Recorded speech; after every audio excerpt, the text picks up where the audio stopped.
भैया हम ब्रजवासी को ये सर्वधन है, ये पद आदि, और आजकल कोई ब्रजवासी इनको आश्रय नहीं ले रहा है।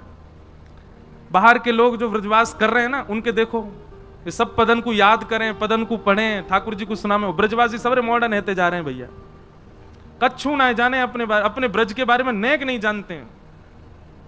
ये होता है, अति सामीप्य में दोष होता है। कोई वस्तु बहुत सहजता से मिल जाए तो ब्रजवासी उसकी कोई कदर नहीं करते, कोई व्यक्ति कदर नहीं करता। हमारी भैया आप सबसे प्रार्थना, यदि ब्रज में जन्मे हो, ब्रजवासी हो, खुद को जीवन में कर गए हो, तो बालकन को संभालो, उनको ये रसिक जनन के पद याद कराओ। इन पदन में जो सुख है, इन पदन में जो लीला और जो स्वरूप है ना लीला को, वो अद्भुत है। रात्रि में सोने से पहले ऐसे पदों को पढ़ा करो और पढ़ करके ऐसे चिंतन करो, आहा अब ये हो रहा है, अब ऐसा हो रहा है, अब ये हो रहा है। अब उसका चिंतन करते हुए जब आप सोओगे तो आपके स्वप्न में मजाल क्या कि कोई दुर्स्वप्न आ जाए, कोई भूत का स्वप्न आ जाए, कोई विषय वासना का स्वप्न आ जाए, कोई गंदा स्वप्न आ जाए, कभी नहीं आ सकता।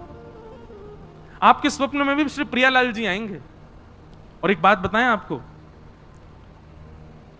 निश्चित है ये कि आप लीलाओं का चिंतन स्तवन करके जब शयन करेंगे ना, तो वह लीला भी दिखेगी जो लीला कहीं लिखी नहीं है, जिसका कहीं वर्णन नहीं है, आपको वो भी दिख सकती है। करना क्या है, लिखो, नित्य उसको लिखना प्रारंभ करो। जिन जिन लोगों को भगवत अनुभव होता है, जिन जिन लोगों को भगवत साक्षात्कार स्वप्न में या प्रत्यक्ष रूप से कहीं भी ठाकुर जी का अनुभव होता है, किसी से नहीं कहना, एक डायरी रखो, उस पर नित्य लिखो। हमको तो कथा करते करते कुछ ना कुछ भाव आते रहते हैं, तो मैं तो पद बना बना करके लिख दूं, अपने पास रख लाऊं, कभी भाव बने तो गा दूं। जैसे परसों से मेरे मन में आ रही है कि ठाकुर जी की चोरी लीला देख करके गणेश जी के मन में आई कि मैं जाऊंगा चोरी करवे। अब मैं वहां पे पद कछू तो लिख रहा हूं, कल तक हैगा तो फिर सुनाऊंगा। किसी गणेश जी आए हैं ठाकुर जी के संग चोरी करवे ब्रजमंडल में, मक्खन की चोरी। बाद में गणेश जी यहाँ बैठे तो उनको देख के मन में भाव आया, कच्छू तो ऐसा भाव हो, इनको भी चोरी में लाए मैं ठाकुर जी के संग। ऐसे भाव आते रहे। जैसे शंकर जी तो आई है ब्रजमंडल, कभी कोई मन आवे कि हनुमान जी आए बानर के रूप में दर्शन करवे, तो श्री बानर रूप में जब वो बन करके आए तो ठाकुर जी के संग कैसी लीला भई, तो वहां के पीछे कोई भाव आवे। ऐसे सब छोटे छोटे भाव चित्त में आते रहते हैं। तो ये कब होता है, जब आप ऐसे ऐसे पदों को बार बार पढ़ने लगोगे, बार बार इनका, तो निश्चित ही आपके चित्त में कोई ना कोई भाव आएगा। जैसे वृंदावन में भी कथा आती, तो वहां पर कोई ने मुझसे यूं कही कि महाराज जी ठाकुर जी सब गोपीन के यहाँ चोरी करवे गए, किशोरी जी के यहाँ ना गए, सोई पद लिख के गा दियो। मैंने कहा हाँ किशोरी जी के यहाँ गए, ठाकुर जी चोरी करवे गए। और वाकई बहुत सुंदर पद, एक पद की रचना करी वही वृंदावन वाली कथा में, सुनाए कि कुंवरी श्यामा ददी मथ सुंदर लागे, कुंवरी श्यामा ददी मथ सुंदर। हमारे ब्रज में ठाकुर जी को कहें कुंवर, किशोरी जी को कहें कुंवरी।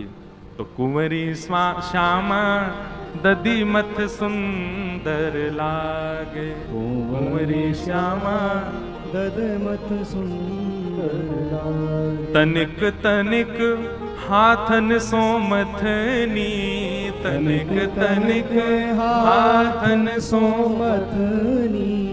तनिक से भोरी चलावे कुंवरी श्यामा, तनिक से भोरी चलावे कुंवरी श्यामा। तो लीला ऐसी है कि प्रथम बार किशोरी जी मथनी चला रही हैं। श्री कीर्ति मैया के लाली तो अब बड़ी आती जा रही, घर के काम काजन ने सीख ले, चल अब दही मथनो शुरू कर। तो किशोरी जी ने जैसी मथनी शुरू करी तो पूरे बरसाने में महाराज नगाड़े बजन लगे, ढोल बजन लगे, सब नाचन लगे। बोले कहा भयो? बोले आज वृषभानु नंदिनी प्रथम बार मक्खन निकाली, सबन को प्रसाद मिलेगा भैया। ढोल नगाड़े की आवाज नंदगाम पहुंच गई। ठाकुर जी बोले भैया हे मधुमंगल सीता में ढोल कहां बज रहे हैं? लाला ऐसा लग रहा है यहाँ दिशा आ रही है आवाज, जरूर बरसाने में कछु उत्सव है रो है। ठाकुर जी बोले पतो कर कहा उत्सव है? तो ग्वाल वालन ने पतो करके बताई। बोले लाला ये तो बहुत जोर का उत्सव है रो। बोले कहा? बोले एक क्लाइंट भड़गो हमारो ये सबरी गोपी क्लाइंट है ना ठाकुर जी, इन सब उनके घर जा करके चोरी करें। बोले एक क्लाइंट भड़गो, ये तो आज की भाषा में कह रहा हूं, एक यजमान भड़गो हमारो। बोले कौन? बोले अरे वो वृषभानु नंदिनी ने एक सी छोटी सी किशोरी पहली बार मथनी चला रही है, दही निकाल, वो मक्खन निकाल रही है।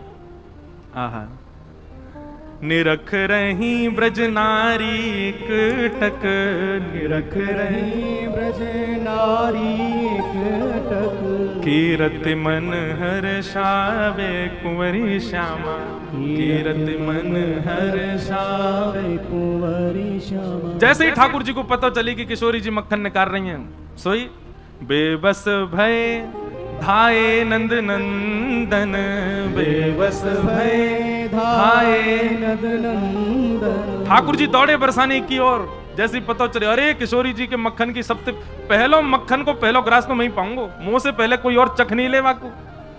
बेबस भय धाये नंद नंदन, बेबस भय धाये नंद नंदन। तो अब ठाकुर जी को नंद वहां वृषभानु भवन में प्रवेश तो कोई करन नहीं देगो। कैसे गए ठाकुर जी? बोले सखी को रूप धराए कुंवरी श्यामा, सखी को रूप धराए कुंवरी श्यामा। अच्छा एक बात तो है, हमारे वृंदावन बिहारी लाल को सखी बनवे में झटका 1 मिनट लगे। कहा, बोले दिखे ही है लाला से, लेकिन सबरे काम तो वही है। नेक में अपनो महाराज घुंघराले केस खोल दिए, नाक में एक नथनी पहन ली, मैया ने काजर लगाया वही नेक फैला लियो, और महाराज नेक नेक होटन पे लाली माँ लगा ली, और सोई अपनो जो है का बढ़िया यशोदा मैया को या कोई छोटी मोटी सखी होगी वाको चुरा लियो होगो, कोई घाघरो वागरो सब पहन पहन के बन गए सखी। ऊपर से चुनरी डाल के, चाल तो टेढ़ी मेढ़ी सी है ही है, सो दूर से यूं ही लगे कोई सखी आ रही है। पहुंच गए। अब सबन को लगी कोई बरसाने की गोपी की लाली है, छोटे से लाल जी पहुंच गए। अब यहां किशोरी जी मथनी चला रही हैं। जैसे ही मक्खन निकाल के छोटी सी मटकी में निकारो, सब सखी बधाई गाने लगी, बोले जय हो कीर्ति मैया, अब तो लाली हमारी सुगड़ है गई, अब यानी मक्खन निकारो। बोले प्रथम माखन को भोग तो कुल देवी को लगाओ, कुल देवी के काजे लेके चलो, फिर सबन में वितरण होएगा। ठाकुर जी कह रहे हैं या कुल देवी वो ना पाऊंगा, सबसे पहले तो मैं पाऊंगा, मोते पहले कुल देवी पे चलोगे तो बेकार रह जाएगा सब काम। कीर्ति मैया ने कही लाली चल वस्त्र बदल ले, कुल देवी के पास चलेंगे मक्खन लेके, और सब सकीन से कही जाओ सबरी व्यवस्था करो, पालकी मंगाओ, लाली को लेके सब चलेंगे। अब सब तो वहां से चले गए, मथनी और मटकी वहीं रखी, ठाकुर जी वहीं छुप के खड़े है गए, और जैसे ही सब गए सोई मटकी लेकर के वहां से भाजे। सखी रूप में छल बल करके, सखी रूप में छल बल करके, माखन ले बन आए कुंवरी श्यामा, माखन ले बन आए कुंवरी श्यामा। वन में आ गए ठाकुर जी मक्खन लेकर के, और महाराज वन में आकर के माखन को जब अधर धरो तब, माखन को जब अधर धरो तब। वन में आके ठाकुर जी ने जैसे ही नेक से माखन लेके बस मुक्ते लगायो ही है, जीव निकाल के नेक माखन चाटो ही है। कहा भयो? बोले माखन को जब अधर धरो तब, माखन को जब अधर धरो सोई तब, गिरधर बेसुध पाए कुंवरी श्यामा, गिरधर बेसुध पाए आहा। कुंवरी श्यामा। एक भाव बस मुख पे धारण करते ठाकुर जी तो वहीं मूर्छित है गए। आहा कितनो चोखो माखन, ऐसे तनिक तनिक हाथन से चला रही मथनी, ऐसी तनिक सी किशोरी जी कितनो बढ़िया माखन, ठाकुर जी तो वहीं मूर्छित है गए, गिरधर बेसुध पाए। आहा अब यहां मैं आगे को भाव ऐसा अभी आगे और लिखूंगा। अब किशोरी जी गई तो देखो वहां तो मक्खन मटकी है ही ना है, तो सबरी गोपी और सबन में महाराज बोले अरे यहाँ कौन चोर आ गए हो? किशोरी जी बोली चोर तो एक ही है मक्खन को, वही आया होगा। किशोरी जी सब सखियन के संग नंदगाम की ओर जान लगी।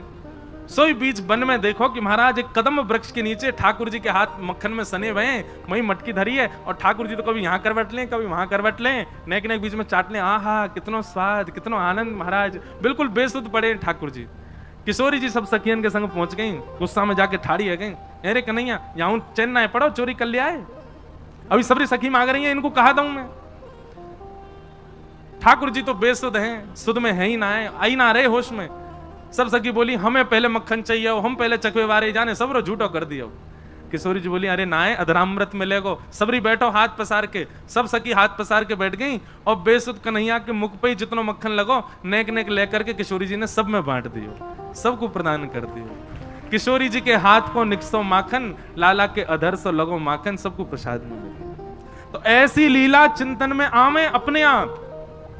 अब ये लीला कहीं लिखी नहीं है, कहीं वर्णित नहीं है, पर ये चिंतन में आती है। कब? जब आप रसिक जनन के खूब भाव सुनोगे और दिन रात इन्हीं लीलाओं को चिंतन करते रहोगे, अपने आप भाव प्रकट होंगे। ऐसी करी होगी तो कैसा लगो होगा, ऐसा होगा तो कैसा भयो होगा। ये सूरदास आदि ये सब जो अष्ट सखा हैं, इनको कहां से मिली लीला? ये कहीं लिखी तो है नहीं। अब गिरिराज जी नाच रहे हैं, ठाकुर जी बंसी बजा रहे हैं और ग्वाल बाल सब गा रहे हैं, ये लीला कहीं लिखी नहीं है, नंददास जी के चिंतन में आई है। और याद रखिएगा, चिंतन में जो लीला आ जाए समझो वो लीला हुई थी, तभी चिंतन में आ रही है, नहीं तो आ ही नहीं सकती। तो ऐसे ठाकुर जी ने गिरिराज जी धारण किए। 7 दिन 7 रात्रि पर्यंत गोवर्धन धारण करके इंद्र को मन में लगी कि भैया मैंने कोई अपराध कर दिया लगे, सोई इंद्र ने आकर के ठाकुर जी से क्षमा मांगी। भगवान ने गिरिराज जी पुनः विराजमान कर दिए और इंद्र को भगवान ने क्षमा कर दिया। बोलो गोवर्धन नाथ की जय। इंद्र ने भगवान की स्तुति गाई। तत्पश्चात सब ब्रजवासी ने ठाकुर जी गोद में उठा लिए, सब नाचन लगे। बोले लाला तैने हम सब ब्रजवासी की रक्षा करके जे बता दई कि भैया लाला तू हम सबसे कितनो प्रेम करे। गैयान ने ठाकुर जी को नाम रख दियो गोविंद। अब भगवान को एक और नाम है क्यों? गोविंद। आगे फिर एकादशी व्रत की कथा बताई गई। एकादशी व्रत क्यों करना चाहिए और वाक्य पीछे कारण कहा है? भैया एकादशी के दिन अन्न में पाप को निवास होवे। वादना यदि आप अन्न खाओ तो कोई नया पाप लगे, ये बात तो बाद की है, परंतु एकादशी पर अन्न खाने से, बहुत ध्यानपूर्वक सुनिएगा, एकादशी के दिन अन्न सेवन करने से आपके पूर्व के पाप, जिनको आपने गंगा स्नान करके खत्म कर दिया, जिनको तीर्थ यात्रा करके नष्ट कर दिया, जिनको जप तप अनुष्ठान के द्वारा जिन पापों को आप नष्ट कर चुके हो, एकादशी के दिन अन्न खाने से वे पाप पुनः जागृत हो जाते हैं। एक प्रकार से कहा जाए तो आपके द्वारा किए गए यज्ञ अनुष्ठान तीर्थ यात्राओं का जो फल आपको मिला वो नष्ट हो जाता है। इसलिए एकादशी के दिन अन्न सेवन नहीं करना चाहिए। लेकिन हमारी ब्रज की कई परंपरा हैं, जैसे हरिदासी, हरिवंशी, वहां पर एकादशी नियम नहीं है। जगन्नाथपुरी चले जाओ, वहां भी एकादशी नियम नहीं है। तो कई स्थानों पर एकादशी नियम नहीं है, कई संप्रदायों में भी एकादशी नियम नहीं है। तो ऐसा नहीं है कि वो लोग जब पाते होंगे तो उनको अपराध लगता है, नहीं लगता, क्योंकि उनकी परंपरा में जब नियम नहीं है, उनकी परंपरा का भाव भी तो बहुत सुदृढ़ है। जैसे हरिदास परंपरा, जहां पर श्री कुंज बिहारी लाल प्रकट भये, वहां पर नियम है कि वहां एकादशी ना हो। क्यों? उनकी भावना ऐसी है कि भैया हमने कल ठाकुर जी को भोग लगायो, अन्न को भोग लगायो, और आज पड़ गई एकादशी, तो ठाकुर जी के अधर से छुबो भयो प्रसाद में पाप कैसे आ सके? वो तो प्रसाद है, और या भावना से वो प्रसाद पावे। लेकिन एकादशी के दिन एक बात बहुत ध्यानपूर्वक सुन लीजिए, एकादशी के दिन कोई व्यक्ति आपके घर आयो और घर आकर के माने आपको कोई प्रसाद अर्पित कियो, जैसे मान लो नाथ द्वार से आयो और नाथ द्वार से आकर के माने आपको दियो, बोले भैया श्रीनाथ जी को प्रसाद है, और वास्तव में कहीं आपने कहा ओहो या मैं तो अन्न है, मेरा तो आज व्रत है, तो आपको अपराध लगेगा।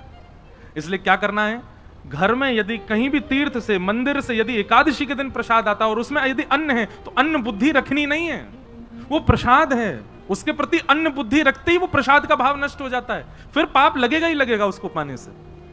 इसलिए कभी भी यदि प्रसाद ठाकुर जी का घर में आवे, एकादशी का दिन हो, तुरंत उसमें से तिनका ही सही थोड़ा सा जिह्वा पे धारण करके स्वीकार करो, उससे पाप नहीं लगता है। बाकी वैष्णवों को एकादशी व्रत निश्चित रखना चाहिए। एकादशी के दिन बहुत कथाएं हैं एकादशी निष्ठा की। एक कथा तो यह है कि एकादशी के दिन पाप निवास होता है। एक बात ऐसी है, हम ठाकुर जी को कुछ ना कुछ प्रस्तुत करते हैं, कोई धन देता है, कोई पत्र देता है, कोई पुष्प देता है, कोई फल देता है, कोई कुछ ना कुछ ठाकुर जी को देते हैं,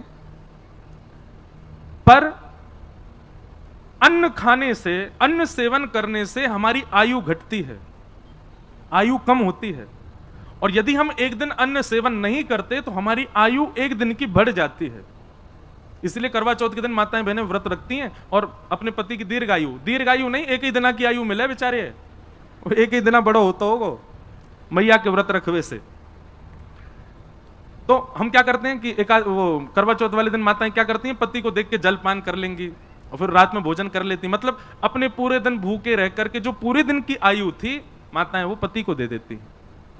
ठीक वैसे ही हम अपने जीवन के एक दिन को, एकादशी को, हम अन्न सेवन ना करके पूरे दिन की आयु जो हमारे पास बचती है, पूरे दिन जो हमारे पास शेष आती है, हम उसको द्वादशी के दिन अन्न सेवन करके अपना व्रत पूर्ण करके ठाकुर जी के चरणों में अर्पित कर देते हैं। नाथ, ये एक दिन जो मुझे मिलने वाला मुझे नहीं चाहिए, मैं उसको आपके चरणों में अर्पित करता हूं।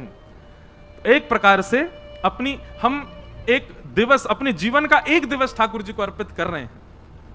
एकादशी व्रत करने से पूरा दिन ठाकुर जी के, एक प्रकार से यह माना जाएगा यानी 24 घंटा भजन कियो अगर एकादशी व्रत रखते हैं तो एकादशी व्रत करना चाहिए। इस प्रकार व्रत के भाव हैं। वैष्णव के अंदर 3 निष्ठा होनी चाहिए। सबसे पहले तुलसी निष्ठा, अपने कंठ में तुलसी धारण करे। दूसरी नाम निष्ठा, एक नाम जाप जरूर करे। अब इसमें भी 2 बात सुनिएगा, मंत्र जाप अलग बात है और नाम जाप अलग बात है। आपके गुरु ने जो आपको दिया है वो मंत्र है, वो मंत्र आप आसन पर बैठ करके करिए, शुद्ध अवस्था में करिए, सुबह सुबह करिए। पर नाम आप कभी भी जप सकते हो, कहीं भी जप सकते हो, कैसे भी जप सकते हो। नाम जपने में कोई अपराध नहीं लगता। लेकिन गुरु मंत्र के प्रति, अब हमारे श्री वैष्णव संप्रदाय में तो ऐसा ही है, गुरु मंत्र हर जगह चलते फिरते उठते बैठते नहीं करना चाहिए। एक ही बार दिन में बैठ करके करो, जितनी माला करनी उसी समय कर लो। बाकी भगवत स्मरण, कृष्ण कृष्ण कृष्ण कृष्ण कृष्ण, श्री राधा श्री राधा श्री राधा श्री राधा, गोविंद गोविंद गोविंद गोविंद, गोपाल गोपाल गोपाल, या फिर महामंत्र के रूप में भी नाम ही है हरे कृष्ण, भी कर सकते। चलते फिरते उठते बैठते, बस हाँ ये है कि अपवित्र अवस्था में मत करो। वैसे तो कई जगह नियम है कि कैसे भी करो, अपवित्र अवस्था में भी कर सकते हो। पर कब गलती से हॉस्पिटल चले गए और वहां पे बिस्तर पे पड़े हैं, नहीं नहाए 2 दिन से, वहां लेट के, मर्यादा ऐसी बन गई कि आपत्ति काल है, तब आप कर सकते हो। बाकी बिल्कुल स्वस्थ हो, हट्टे टगड़े हो, बिल्कुल स्वस्थ अवस्था में हो, उसमें भी अपवित्र अवस्था में यदि जपो तो फिर या थोड़ा तो एक ध्यान रखो कि हम थोड़ा भाव रखें वाक्य प्रति। एकादशी व्रत, ये 3 निष्ठा वैष्णव के चित्त में होनी चाहिए, तुलसी निष्ठा, नाम निष्ठा और एकादशी निष्ठा। इन 3 निष्ठाओं के प्रभाव से भगवत दर्शन निश्चित होता है। तो एकादशी व्रत की बात बताई गई। तत्पश्चात अब यहां से रास पंचाध्यायी प्रारंभ होता है। अब बहुत सावधानी से बैठ जाओ सब लोग। अब हम रास की चर्चा करें। ब्रजभूमि है, ब्रजमंडल है, मथुरा है। वैसे देखो, एक हम आपको अभी से आवाहन कर दें, 14, 15, 16, 17 अक्टूबर 4 दिन विशिष्ट रास पर चर्चा होगी श्री गोवर्धन में। 14, 15, 16 और 17। तानपुरा चल नहीं रहा है, बस नेक कम करो। बोलो वृंदावन बिहारी लाल की। तो 14, 15, 16, 17 अक्टूबर शरद पूर्णिमा है 17 तारीख को। तो 14, 15, 16, 17 अक्टूबर गोवर्धन में कल यहां आई थी हमारी पूनम दीदी, वही करा रही हैं रास पंचाध्यायी पर कथा। तो 3 दिन की कथा तो 4-5 बजे से ही होगी शाम को। वो होगी राधा गोल्फ में, जहां उनका निवास है वहीं पास में ग्राउंड में होगी। लेकिन अंतिम दिन यानी कि 17 तारीख को शरद पूर्णिमा वाली जो कथा है वो कथा होगी रात्रि 10:30 बजे से लेकर के रात्रि 1:30 बजे तक। और वो कथा होगी तलेटी में, श्री गिरिराज जी की तलेटी में। खुले पंडाल नहीं होगा, खुली जगह मैदान में, चंद्रमा के प्रकाश के नीचे केवल 2 छोटी छोटी लाइट होंगी। बा में व्यास जी ने टिमटिमा रहे होंगे थोड़े से, बाकी कोई नहीं देख पाएगा। तो खुले आकाश में वो कथा होगी और खुले आकाश में बैठ करके सब ब्रजवासी जन और जो भक्त जन आएंगे सब लोग मिलकर के गोपी गीत को पाठ करेंगे। रास पंचाध्याय की कथा, रास बिहार होगा, अंधेरे में ही सब नृत्य करेंगे। तो ऐसी भावना है कि भैया वह अंधेरा में कहीं ना कहीं श्याम सुंदर आके कोई के संग तो रास कर जाएंगे। तो ऐसी भावना शरद पूर्णिमा की रात्रि को एक अति विशिष्ट वहां कथा होगी। 4 दिन चर्चा किसकी होगी? ठाकुर जी की अलग अलग प्रकार की रासलीला हैं, जैसे कि यमुना पुलिन की रासलीला, वन के भीतर की रासलीला, कुंज भवन की रासलीला, महलन की रासलीला, पर्वत गिरिराज जी की रासलीला। तो हर दिन एक एक रासलीला पे चर्चा होगी। जमुना जी पे कैसे है रही है, कुंज में कैसे है रही है, महल में कैसे है रही है, गिरिराज जी पे कैसे है रही है। और रसिक जनों के पद के साथ में वो कथा का क्रम विस्तार से वहां चलेगा। खूब आनंद आएगा, तब आइयों विस्तार से सुनाएंगे। अब तो हम नेक में ही थोड़ा थोड़ा कह करके चलेंगे। तो आओ रास की कथा में प्रवेश करें। भगवान पिता रात्रि शरदोत्फुल्ल मल्लिका विक्षरन्तुम मनश्चक्रे योग मायामुपाश्रित। सबसे पहली बात, मैं हर कथा में लगभग इस बात को कहता हूं कि रास का नाम सुनते ही अपने चित्त में नृत्य मत लेकर के आया करो। रास का मतलब नृत्य नहीं होता, रास का मतलब नाचना नहीं होता। रास का मतलब होता है मिलन। अब सुनो, रस और रास ये दो स्थिति हैं। जब हम ठाकुर जी से मिलने के प्रयास में रत रहते हैं तो उस स्थिति को रस कहते हैं, और जब हमारी भक्ति से प्रसन्न होकर के ठाकुर जी हमसे मिलने का मन बनाते हैं तो उसको रास कहते हैं। हम आप सब लोग अभी रस की अवस्था में, हम रास में नहीं आए, अभी रस की अवस्था में। हम ठाकुर जी को खिलाते हैं, हम ठाकुर जी का श्रृंगार करते हैं, हम ठाकुर जी को आनंद कराते हैं, पर हमारी भक्ति से प्रसन्न है कि ज्यादा ना ठाकुर जी हमारे संग करने लगे लीला, वही रास हो गया। तो भक्ति कब तक करनी है कि हमारा रस रास में परिवर्तित हो। जैसे एक पद में गाया करता हूं, एक लीला भई गोवर्धन में एक गोपी, यही कलयुग की बात है और ज्यादा नहीं, 450 वर्ष पुरानी घटना। श्रीनाथ जी जब विराजते थे 500 वर्ष के आसपास, तो सखी कथा सुनकर के गई और कथा में व्यास जी बता रहे, बोले लाला घर घर जावे माखन चुरा के आवे, और बोले गोपी नयो नयो नूतन नूतन माखन निकारे ताकि लाला को लोभ आवे चुरावे को। तो वो गोपी अपने घर गई, घर जाकर के वहां माखन मथो, और वो माखन मथते समय हमेशा तो यूं सोचती लाला मेरो खावेगो, मेरो पति खावेगो, मेरी सास खावेगी, सबके काजे माखन निकालूं, घी बनाऊंगी। लेकिन आज वो दही मथते मथते मन में विचार क्या कर रही है, काश मेरे यहाँ को निकरो भयो माखन कभी श्रीनाथ जी पावे और मैं जाकर के नहीं पवाऊं, वो मेरे घर आके पावे। सुबह ने कहा कि मक्खन निकाल करके मटकी में भर के, और मन में विचार करने लगी, बोले अब उनको कहा पता होगी कि मेरे घर मक्खन निको है, इतना बड़ा संसार, वो तो सबको ध्यान रखें, उनको कहा पता होगी कि मेरे घर में मक्खन धरो है। कोई बात ना, मैं ही बता के आऊं। मक्खन की मटकी संग में लेकर के गई और श्रीनाथ जी के मंदिर में खड़े है के सब तो दर्शन कर रहे हैं, और वो दूर से मक्खन की ऊपर की मटकी को भाग हटाए के ऐसे ठाकुर जी को दिखा रही है, लाला धौरी गैया के दूध को जमाए करके दही बनाए और वाकू मत करके बढ़िया मक्खन निकारो मैंने, आहा ऐसी सुगंधी आ रही है, कोई को ना दूंगी मैं, तेरे काजे निकारो है, तू आजा घर पे आके या कुछ चोरी कर ले जा, मैं कोई सो ना कहूंगी, तू बस चोरी कर ले जा। और ठाकुर जी को दिखा रही है दूर से मटकी।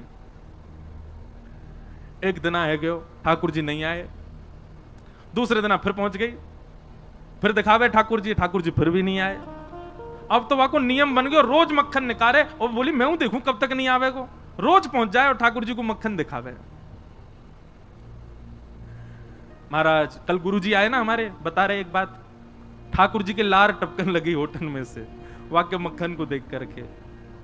और वही समय सामने, अब श्रीनाथ जी तो बिल्कुल मूर्तिमंत है कि खड़े हैं, सब दर्शनार्थी दर्शन कर रहे हैं, सामने कीर्तन गा रहे थे श्री कुंभन दास जी। तो कुंभन दास जी भी होंगे यहाँ पे, कहाँ है? वो सब तो कोने में है भैया, दिखाई दियो कहीं से दिख जाए तो। कुंभन दास जी, लाला पता हो तो कौन से? वो भैया कैमरा वाले, कौन से कुंभन दास जी? वो है कोने वाले सब थे, बूढ़े बुजुर्ग से बेचारे।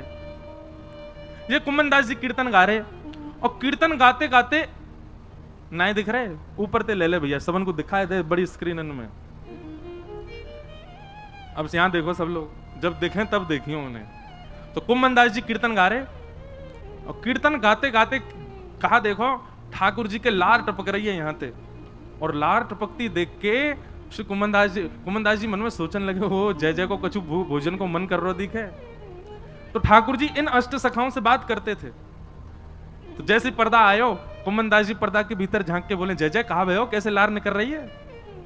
तो ठाकुर जी बोले, एक गोपी आवे, रोज आवे और रोज मटका में मक्खन लेके आवे, दूर से मुंह दिखावे और मुंह को लोभ दे के जावे, तो या को पाके जा, या को पाके जा। देखे कुंभन दास? हाँ भैया अब हटाए तो बस, दिख गए ना। अब सोचो ये कैसे बूढ़े बुजुर्ग से, इनसे ठाकुर जी लीला करते। अब ये पूरी वृत्तांत जो मैं आपको बता रहा हूं ना, यही रास है, इसी को ही रास कहते हैं। हम आप सबन को ठाकुर जी ऐसे ही दिखाई दे रहे हैं, ये रस है, लेकिन कुंभन दास जी को लार में दिखाई दे रहे हैं, ये रास है। हमारे राधा रमन लाल जी वृंदावन में सबन को ऐसे दिखाई दें तो वो रस है, लेकिन कभी कभी प्रसन्न हो जाए तो उनके दो दांत दिखाई दें, वो रास है। वो रास बिहारी ठाकुर जी हैं। ठाकुर जी अपनी लीला थोड़ी थोड़ी प्रकट करने लग जाए, वही को रास कह में। तो कुम्मन दास जी बोले, जय जय कहा भयो कैसे लार न करे। बोले एक गोपी रोज आवे और मुझको दूर से ही मक्खन दिखावे, यो के लाला आजा मेरे घर आके चोरी कर जा, और बता मुंह को लोभ दे के जा। भाई यूं शर्म नहीं आ रही है, मैं परमात्मा मुंह लोभ दे रही है।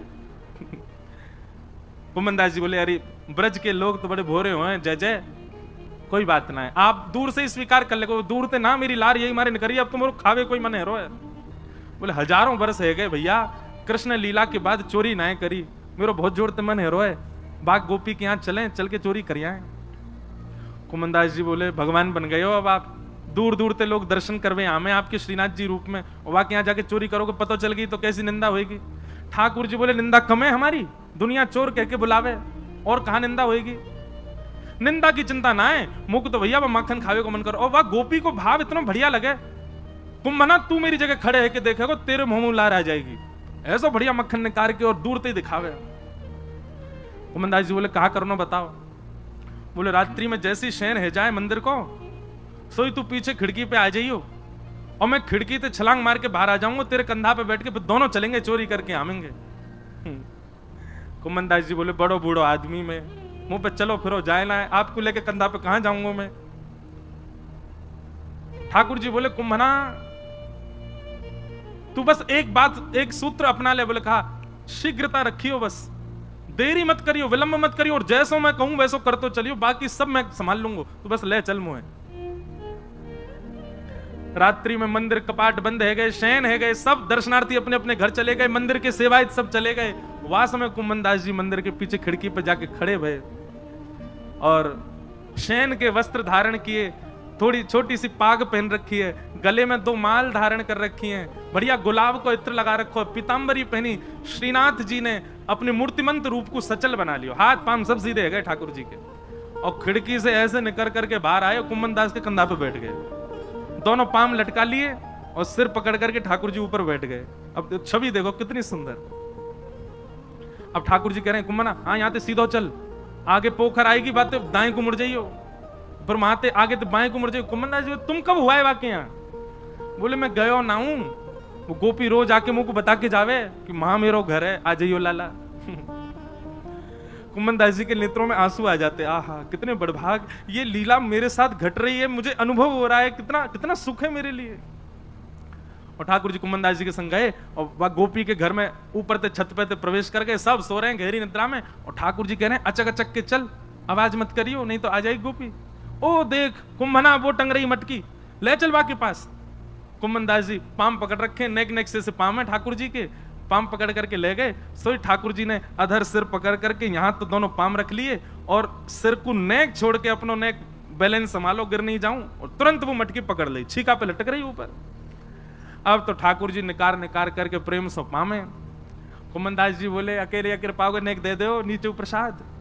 सो ठाकुर जी मक्खन लेके अपनी जीभ से चाटे और अपनो झूठो मक्खन ही ऐसे नीचे हाथ करके गए, ले कुम्भना। अब कुम्भन दास जी के कभी आंख पे लग जाए, कभी नाक पे लग जाए, कभी मुंह पे लग जाए, पर कुम्भन दास जी के तो रोम रोम नृत्य कर रहे है, नेत्रन से अविरल अश्रुधार गिर रही है। आहा ये लीला ठाकुर जी की कैसी मधुर। कुम्भन दास जी बोले, नेक देखूं तो सही है चोरी की लीला है कैसे रही है। तो कुम्भन दास जी ऐसे पाम पकड़ के जैसे ही ऊपर देखने लगे, सो महाराज ठाकुर जी तो मक्खन निकार निकार करके पा रहे हैं, और ठाकुर जी की धोती है का वो ढीली है कि नीचे को खिसक रही है। कुम्भन दास जी बोले, जय जय जय जय संभालो, हो है जाएगी नहीं तो हो। जैसे ही कुम्भन दास जी ने कही, सोई ठाकुर जी ने 4 भुजा प्रकट कर ली, 2 भुजा से तो धोती पकड़ के खड़े और 2 भुजा से मक्खन चुरा रहे हैं। बोले चतुर्भुज भगवान की। कुम्भन दास जी बोले, चतुर्भुज बहुत देखे लेकिन ऐसा नहीं देखो, 2 भुजान ते धोती पकड़ के खड़ो है और 2 भुजान से मटकी से मक्खन चुरा रहे है। और वह छवि को देख करके कुम्भन दास जी तो अपनो सब बेसुध है गए, ठाकुर जी के पाम वाम सब छोड़ छाड़ दिए। अब तो वो तो बिल्कुल महाराज ढीले से पड़ गए, बेहोशी सी आ रही है उनको देख करके कि ये लीला मेरे संग क्यों है रही है। ठाकुर जी, ए कुम्भना तू हिलकाई करो, ए कुम्भना ऐसे मत कर मटकी गिर जाएगी। अब कुम्भन दास जी तो मूर्छा में आ गए, ठाकुर जी के हाथ से मटकी गिर गई और जैसे ही फूटी, घर के सबरे लोग चोर चोर चोर आ गए, चोर आ गए, चोर आ गए। कुम्भनदास जी तो नीचे गिर गए, ठाकुर जी ने छींका पकड़ रखो, लटक गए ऊपर। और लटके लटके ठाकुर जी ने देखी भाई आज पकड़े जाएंगे, तो जोर की एक छलांग मारी और ऊपर से भाज के महाराज ठाकुर जी तो भाज गए, कुम्भनदास वहीं रह गए। इतने में ही गोपी आई। गोपी ने आगे कही कौन चोर है, यहां में डंडा दो। 2-4 डंडा मार दिए महाराज, लेकिन कुम्भनदास जी को कहां पीड़ा होनी। जब लालटेन जला करके देखी तो गोपी बोली ये तो कुम्भनदास बाबा है, मंदिर में कीर्तन गावे। अरे बाबा मैं तो मक्खन को ले जाती कि लाला भोग लगावे आएगो, और तू आगो यहाँ चोरी करवे, शर्म ना आई तो को है, बुढ़ापे में चोरी करे। कुम्भनदास जी के तो नेत्रों से आंसू बह रहे हैं। नेत्र खोल करके जब कहा कौन सी गोपी है तुम में ते जो मक्खन लेके जावे, तो गोपी बोली मैं हूं, मैं लेके जाऊं। मैं ही कहती लाला ते लाला का दिन आ जा, लाला तो आयो नहीं, जो बूढ़ा पड्डा आगो मेरे घर। कुम्भनदास जी वाके चरणन में गिर गए और चरणन को हृदय से लगा करके तब कुम्भनदास जी ने जो पद गायो, तू है सखी बड़ भाग बड़ी, नंदलाल तेरे घर आवत है। तू है सखी बड़ भाग बड़े, सब लोग गाओ। नंदलाल तेरे घर आवत है। ये रास है, इसको रास कहते हैं, नृत्य को रास नहीं कहते। तू अपनो श्रृंगार करत है, तू अपनो श्रृंगार करत है। ये दर्पण हाथ दिखावत है, ये दर्पण हाथ दिखावत है। तू है सखी बड़ भाग बड़े, गोपाल तेरे घर आवत है। तू है सखी बड़ भाग बड़े, गोपाल तेरे घर आवत है।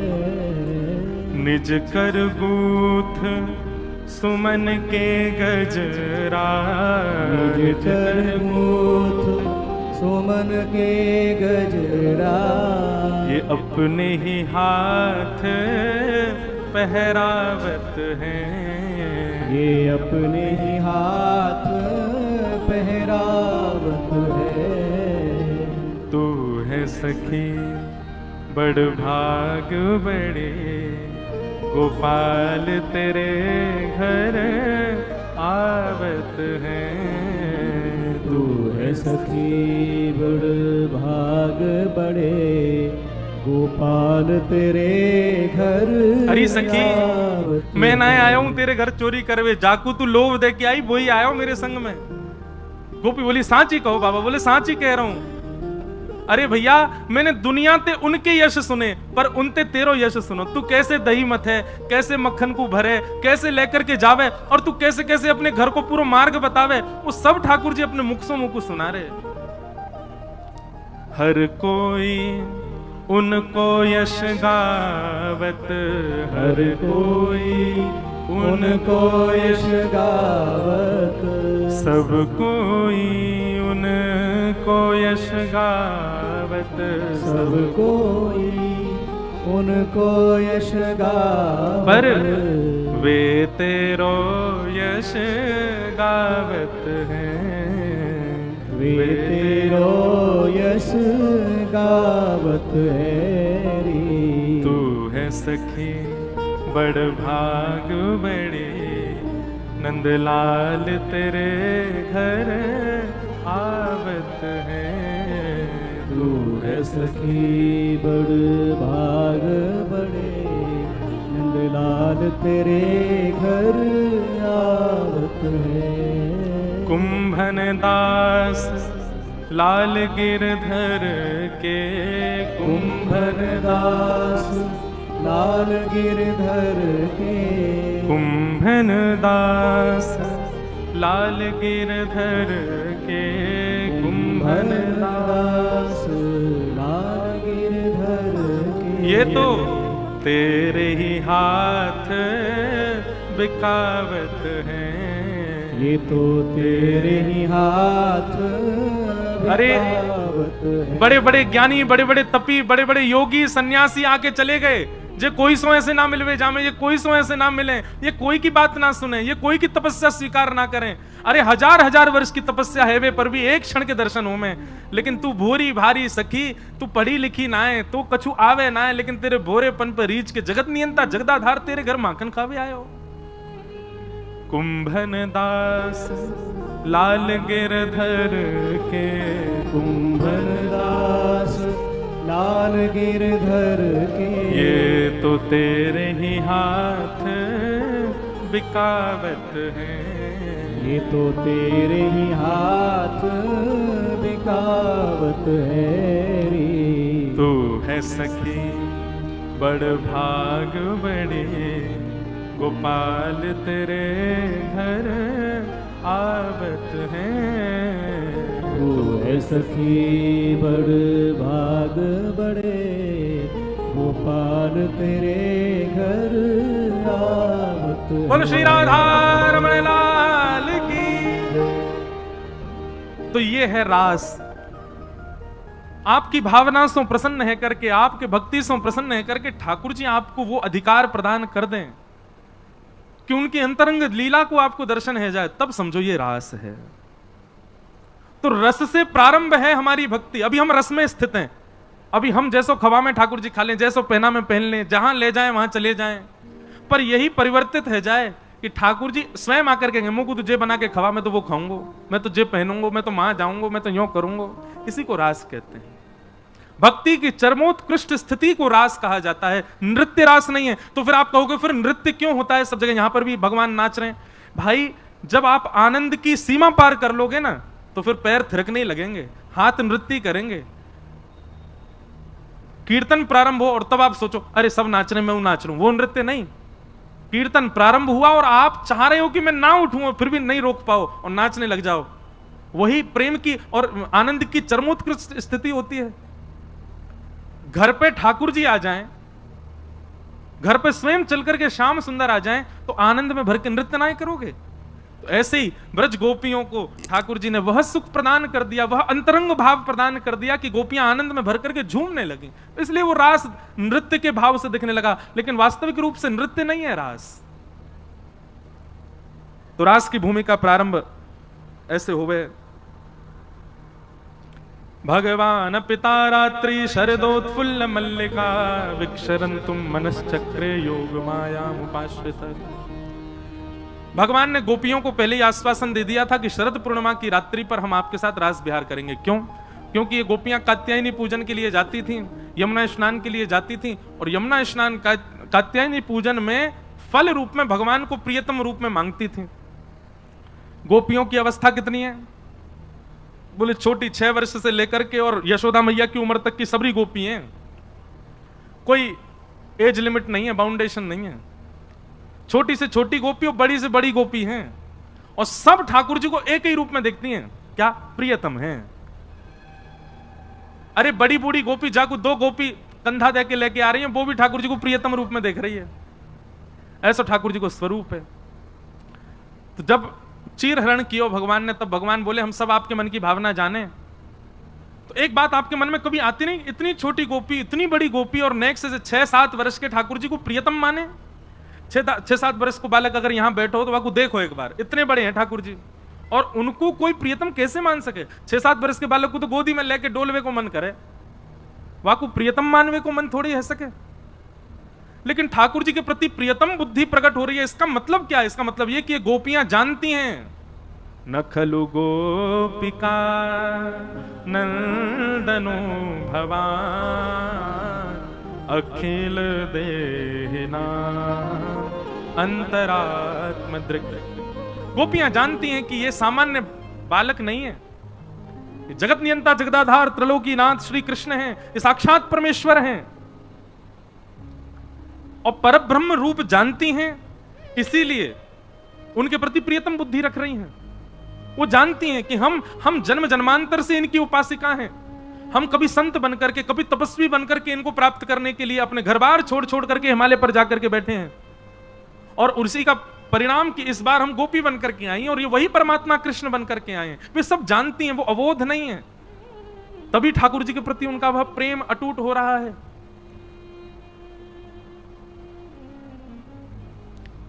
और यह बात उसी समय की नहीं, आज भी ठाकुर जी के दर्शन करके छोटी से छोटी बालिका और बड़े से बड़े बुजुर्ग भी ठाकुर जी को एक ही रूप में देखते हैं। सबको ठाकुर जी अपने प्राण प्रिय प्रियतम ही दिखते हैं।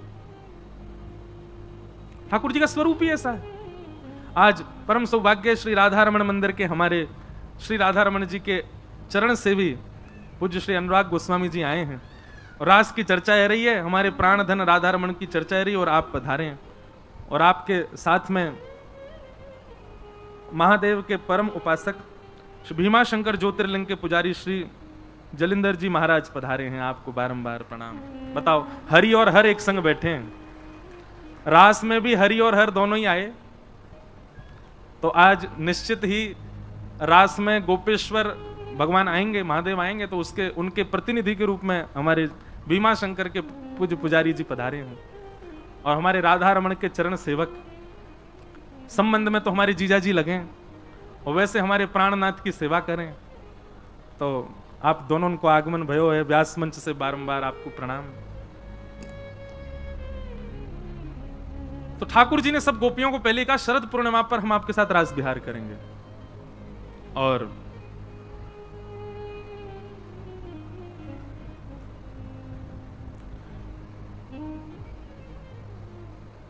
आने वाले हैं। अच्छा, आचार्य श्री दयानंद शास्त्री जी श्री राम पंचायती मंदिर संगरिया राजस्थान से पधारे महाराज जी को बार। महाराज जी आप ऊपर विराज जाते, वहीं विराजे, कथा श्रवण कर। जय बोलो वृंदावन बिहारी लाल की। तो आज जैसी शरद पूर्णिमा का चंद्रमा उदयमान हुआ, प्रकट हुआ, शरद के चंद्र को देख करके सब गोपियों का मन रूपी मयूर नृत्य करने लगा। ये तो वही तिथि है जिस तिथि का हमको आश्वासन दिया था मिलेंगे। सब गोपियां अलग अलग कार्यों में लगी थी। कोई गौ दोहन कर रही है, कोई श्रृंगार कर रही है, कोई सीरा बना रही है, कोई बालक को सुला रही है, कोई अपने पति के संग बैठी है, कोई सास से बात कर रही है। जिस स्थिति में शरद पूर्णिमा के चंद्रमा को देखा, गोपियों का मन तो अब तन वहां बैठा, मन सबको यूं कर रहा हो कि ये तो वही तिथि है जिस समय कृष्ण ने हमको बुलाया।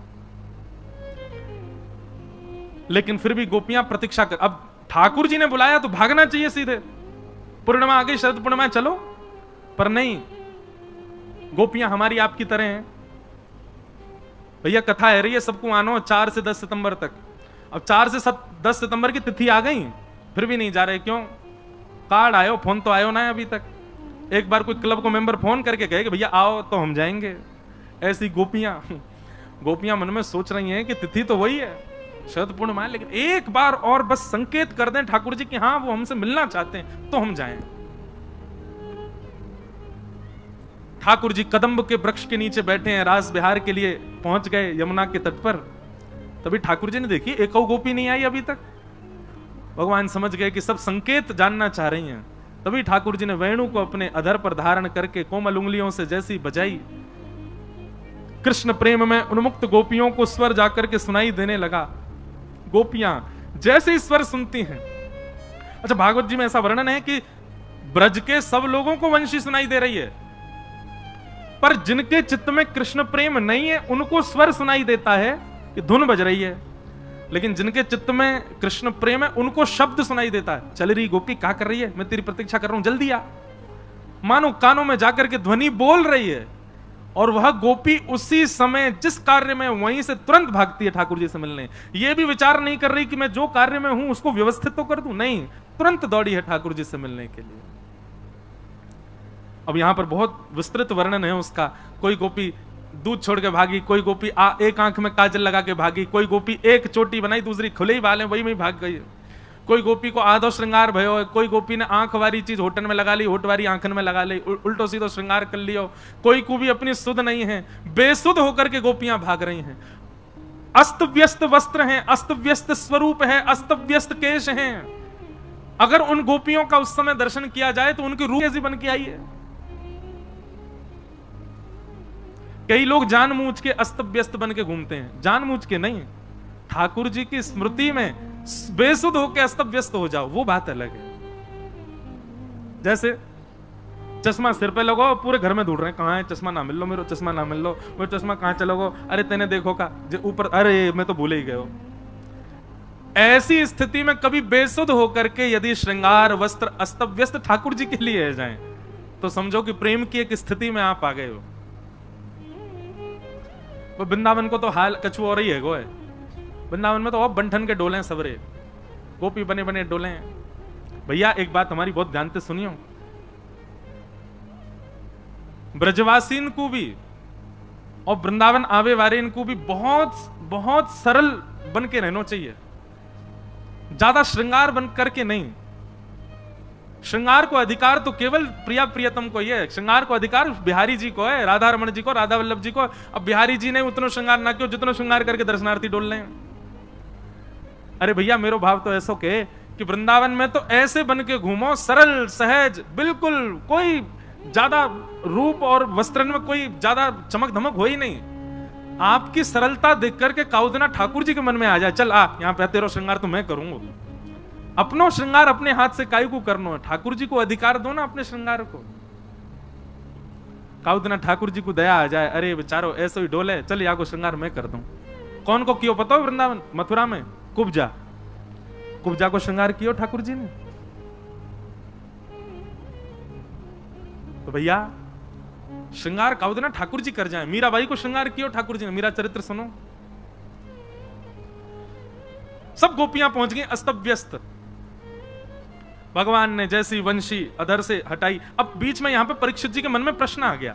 परीक्षित जी बोलने लगे, हे शुक्राचार्य जी, ये सब गोपियां भगवान के पास दौड़ करके गई हैं, ये परब्रह्म को अपना पति कैसे मान सकती हैं? ये परब्रह्म को जो साक्षात परब्रह्म है, साक्षात जगत नियंता जगत, उसके प्रति ये पति भाव कैसे रख सकती हैं, प्रियतम भाव कैसे रख सकती हैं?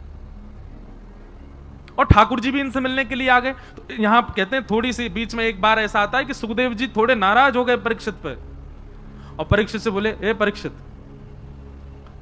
भगवान को गाली देने वाला कंस भगवान को प्राप्त कर ले तब तुम्हारे चित्त में प्रश्न नहीं आता?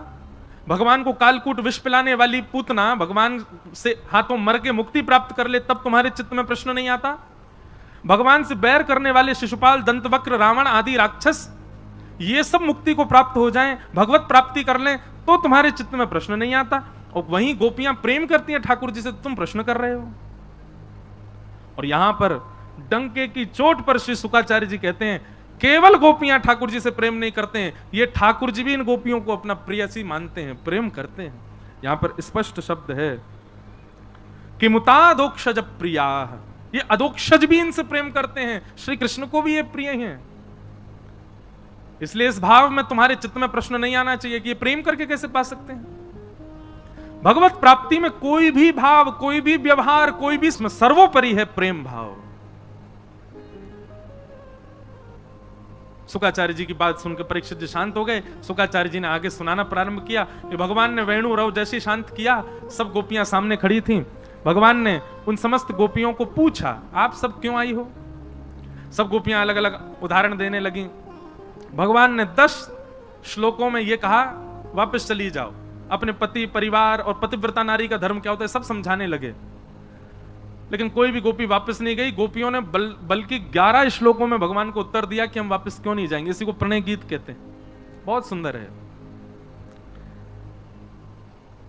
अंतिम श्लोक में गोपियां कहती हैं, चित्तम सुखेन भवता पहितम ग्रहेषु यन्ने विसस्त्यतु करावपि गृह्य कृत्ये पादौ पदम न चलतस्तव पादमूला यामः कथम ब्रजमथो करवाम किंबा।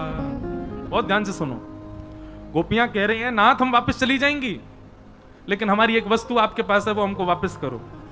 भगवान बोले, मेरे पास क्या है आपका? बोले, चित्तम सुखेन भवता पहितम ग्रहेषु, हमारा मन आपके पास है, वो मन हमको वापस कर दो, हम वापस चली जाएंगे। जैसे ये बात कही कि मन आपके पास है, ये बात सुनते ही ठाकुर जी तो आनंद में भर गए। बोले कि मैं तो आपकी परीक्षा ले रहा था कि कहीं आप अपने सौंदर्य को केंद्र में लेकर के, अपने यौवन को केंद्र में लेकर के, अपने किसी प्रभाव को केंद्र में लेकर के तो नहीं आई हैं, पर आप सबने यह कहकर के सिद्ध कर दिया कि आप तो स्वभाव से आई हैं कि मन मेरे पास है। गोपियां बोली बिना मन के हम वापस नहीं जा सकते, हमारा मन दे दो, 24 घंटा मन आपके पास, आप में ही लगा रहता है, वो मन हमारा वापस करो, हमारे मन में कभी आपका चिंतन नहीं आना चाहिए, हमको वापस करो, तब हम जाएंगे। भगवान इस बात से रीझ गए और रीझ करके बोले, अरे चिंता नहीं करो, हम तो परीक्षा ले रहे थे, आओ अब थोड़ा रास विहार करें। सब गोपियां चारों ओर, हजारों लाखों गोपियां बैठ गईं और एक एक गोपी के पास ठाकुर जी जा जा करके उसकी सुध ले रहे हैं, उसके सुख का भाव पूछ रहे हैं, उसको सुख प्रदान कर रहे हैं।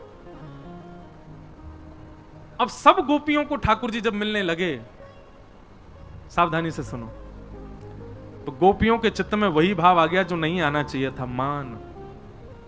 मैं एक बात कथा में कहा करता हूं बंधुओं, हम ठाकुर जी की इतनी सेवा करते हैं, ये देखो गोपाल जी क्या थाट में विराजते हैं, हमारे गधेलाल जी कल पधारे क्या आनंद में विराजते हैं, सब प्रस्तुत करते हैं ठाकुर जी को जितना अच्छे से अच्छा। वैसे तो कुछ भी नहीं है ये, लेकिन फिर भी हम अपनी तरफ से जितना हो सके प्रस्तुत करते हैं। तो ठाकुर जी को हम पे एक दया आनी चाहिए ना, बेचारो इतनी सेवा कर रहे हो, तो नेक तो या से बात करूं, नेक तो या के सामने हाथ पांव सीधे कर लूं, नेक तो सहज रह जाऊं। ठाकुर जी हमारी सेवा से सहज क्यों नहीं होते? ठाकुर जी हमारी सेवा से प्रसन्न होकर के कभी कोई लीला क्यों नहीं दिखाते हमको? मैं कैसे कैसे भक्तों को जानता हूं, 24 घंटा नेत्रों से अश्रुपात होता रहता है, ऐसे ऐसे भाव उनके चित्त में, फिर भी ठाकुर जी लीला का दर्शन नहीं कराते, क्यों? क्योंकि ठाकुर जी को हमारी चिंता है, और वो चिंता इस भाव से है कि अभी तो इसका प्रेम सुदृढ़ है, कहीं मैंने कोई लीला का अनुभव करा दिया तो कहीं इसके चित्त में मान ना हो जाए कि देखो मेरी सेवा से ठाकुर जी प्रसन्न होकर लीला दर्शन करा रहे हैं। ठाकुर जी को मान प्रिय नहीं है, इसलिए हम सबकी मान की रक्षा के लिए ठाकुर जी ऐसे ही खड़े हुए हैं, हिलते डुलते भी नहीं, बेचारे हाथ भी सीधा ना करें, यूं ही खड़े रहे। हम सबकी मान की रक्षा के लिए ठाकुर जी ऐसे ही खड़े रहते हैं। और बल्कि ये वाला स्वरूप तो भैया सबसे ज्यादा श्रम करे। आप लोग भी घुटमन तो बैठ सकते हो, पर एक हाथ ऊपर उठा के फिर यूं खड़े रहो, नीचे सपोर्ट नहीं हो, कितनो कठिन है। सबसे कठिन योग आसन तो यही कर रहे हैं, यूं 3 व्हीलर ठाकुर जी, 3 पांव है इनके बस। कभी कभी चलते होंगे तो कैसे लगते होंगे, ये मक्खन हारो हाथ यूं ही रहे इनको, तो या कोनी तो नीचे टेक करके फिर चले ठाकुर जी यूं। सूरदास जी वर्णन करते हैं, शोभित कर नवनीत लिए, घुटरुन चलत रेणु तन मंडित गो रोचन तिलक किए। तो ठाकुर जी क्यों ऐसे रहते हैं, क्यों सहज नहीं होते? कहीं हमको मान ना हो जाए। गोपियों के पास जा जा करके ठाकुर जी उनकी सुध लेने लगे, और गोपियों के मन में पता क्या भाव आने लगा, हम बड़ी सुंदर हैं, त्रिलोकीनाथ हमारी सुंदरता पर रीझ करके देखो कैसे गलवैयां डाल के बैठो है, कैसे हमारी थोड़ी पे हाथ रख रहा है, कैसे हमसे बात कर रहा है, हमारे लाए गए व्यंजन को हमारे हाथ से पारो है। भगवान बोले ये तो वही हो गया जो नहीं होना था, मान आ रहा है। और जैसे ही मान आया, समस्त गोपियों के बीच से ठाकुर जी अंतर ध्यान हो गए। बंधुओं, हमारे साथ तो अधिकतर ऐसा होता है कि मंदिर में कहीं जाएं तो पुजारी जी आगे बुला लेंगे, यहां आओ, सोई माला दे देंगे, ठाकुर जी की बीड़ा दे देंगे, प्रसाद दे देंगे। राधारमण जी में भी ऐसे ही हो गए, सब जगह हो गए। लेकिन उस समय नेत्र बंद करके स्वयं से पूछा कीजिए कि नाथ, ये आप कर तो रहे हैं कृपा की, अपनी निज माला दे रहे हैं, प्रसादी दे रहे हैं, बीड़ा दे रहे हैं, भोग दे रहे हैं, कुलिया दे रहे हैं, पर इससे कहीं मेरे चित्त में ये भाव तो उत्पन्न नहीं हो रहा कि मैं श्रेष्ठ हूं इसलिए मुझे मिल रहा है। कहीं आपके चित्त में किंचित भी ये भाव आ गया कि आप श्रेष्ठ हो इसलिए आपको दिया गया, बस समझ जाइए जितने पास ठाकुर जी ने बुलाए उतने और पीछे चले गए ठाकुर जी।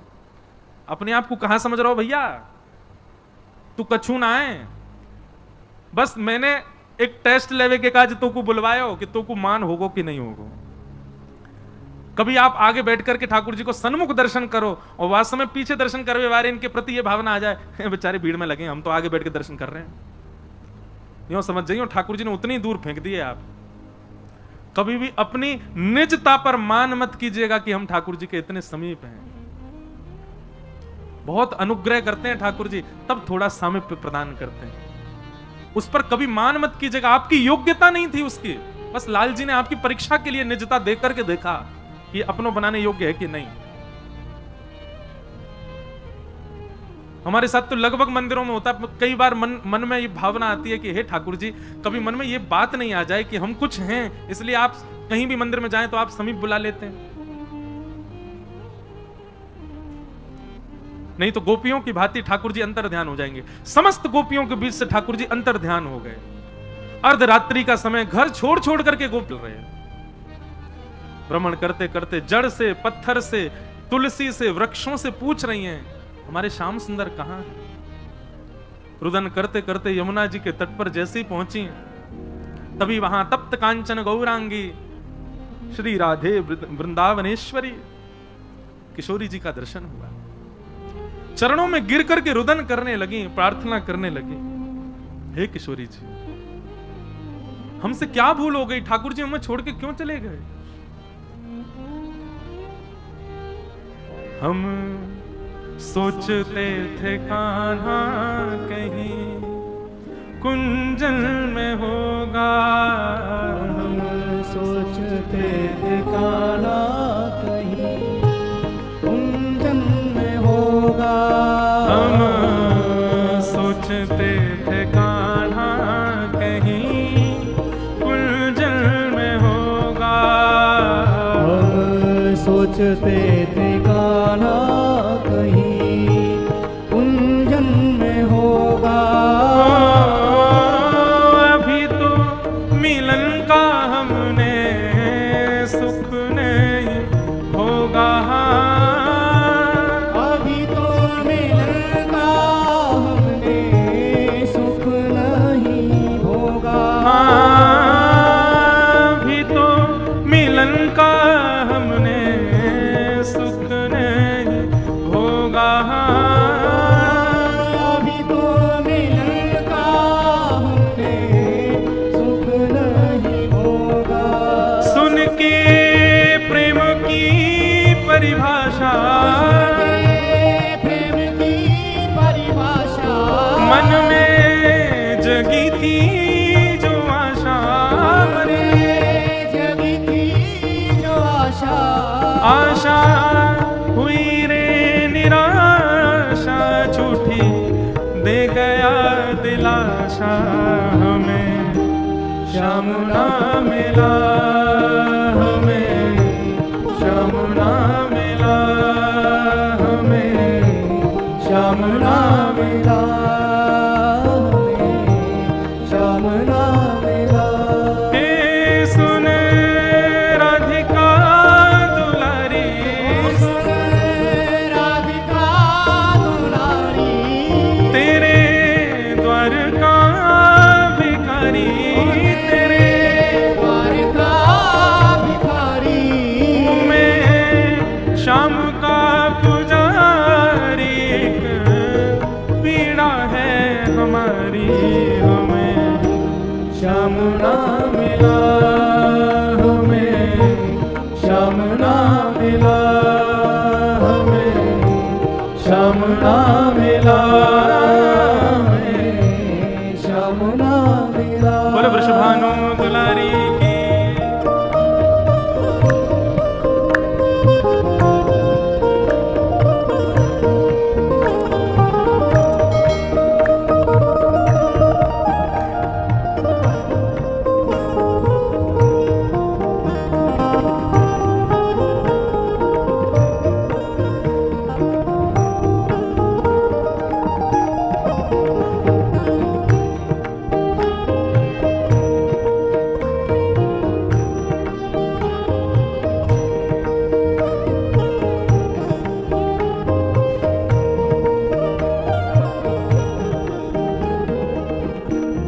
बंधुओं, अभी राधाष्टमी आ रही है परसों।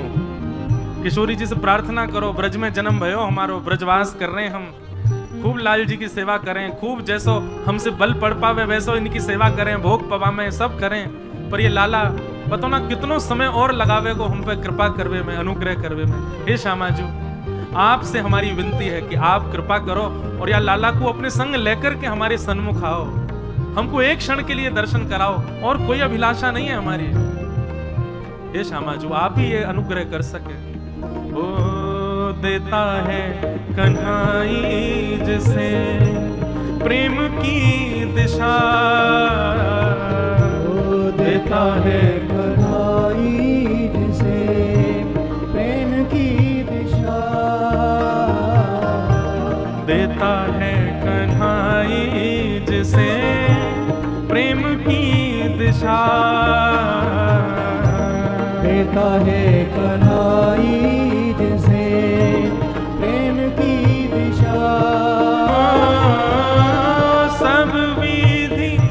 उसकी लेता है परीक्षा हो।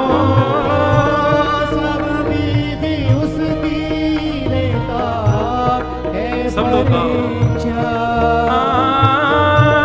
सब विधि उसकी लेता है परीक्षा। सब विधि उसकी लेता है परीक्षा। कभी निकट बुलाए, कभी निकट बुलाए, कभी दूरियां बढ़ाए, कभी दुनिया बनाए, कभी हंसाए रुलाए, चलिया हाथ नहीं आए हमें श्याम ना मिला, हमें श्याम ना मिला हमें, श्याम ना मिला हमें, श्याम ना मिला। आप सब लोग सुन राधिका दुलारी,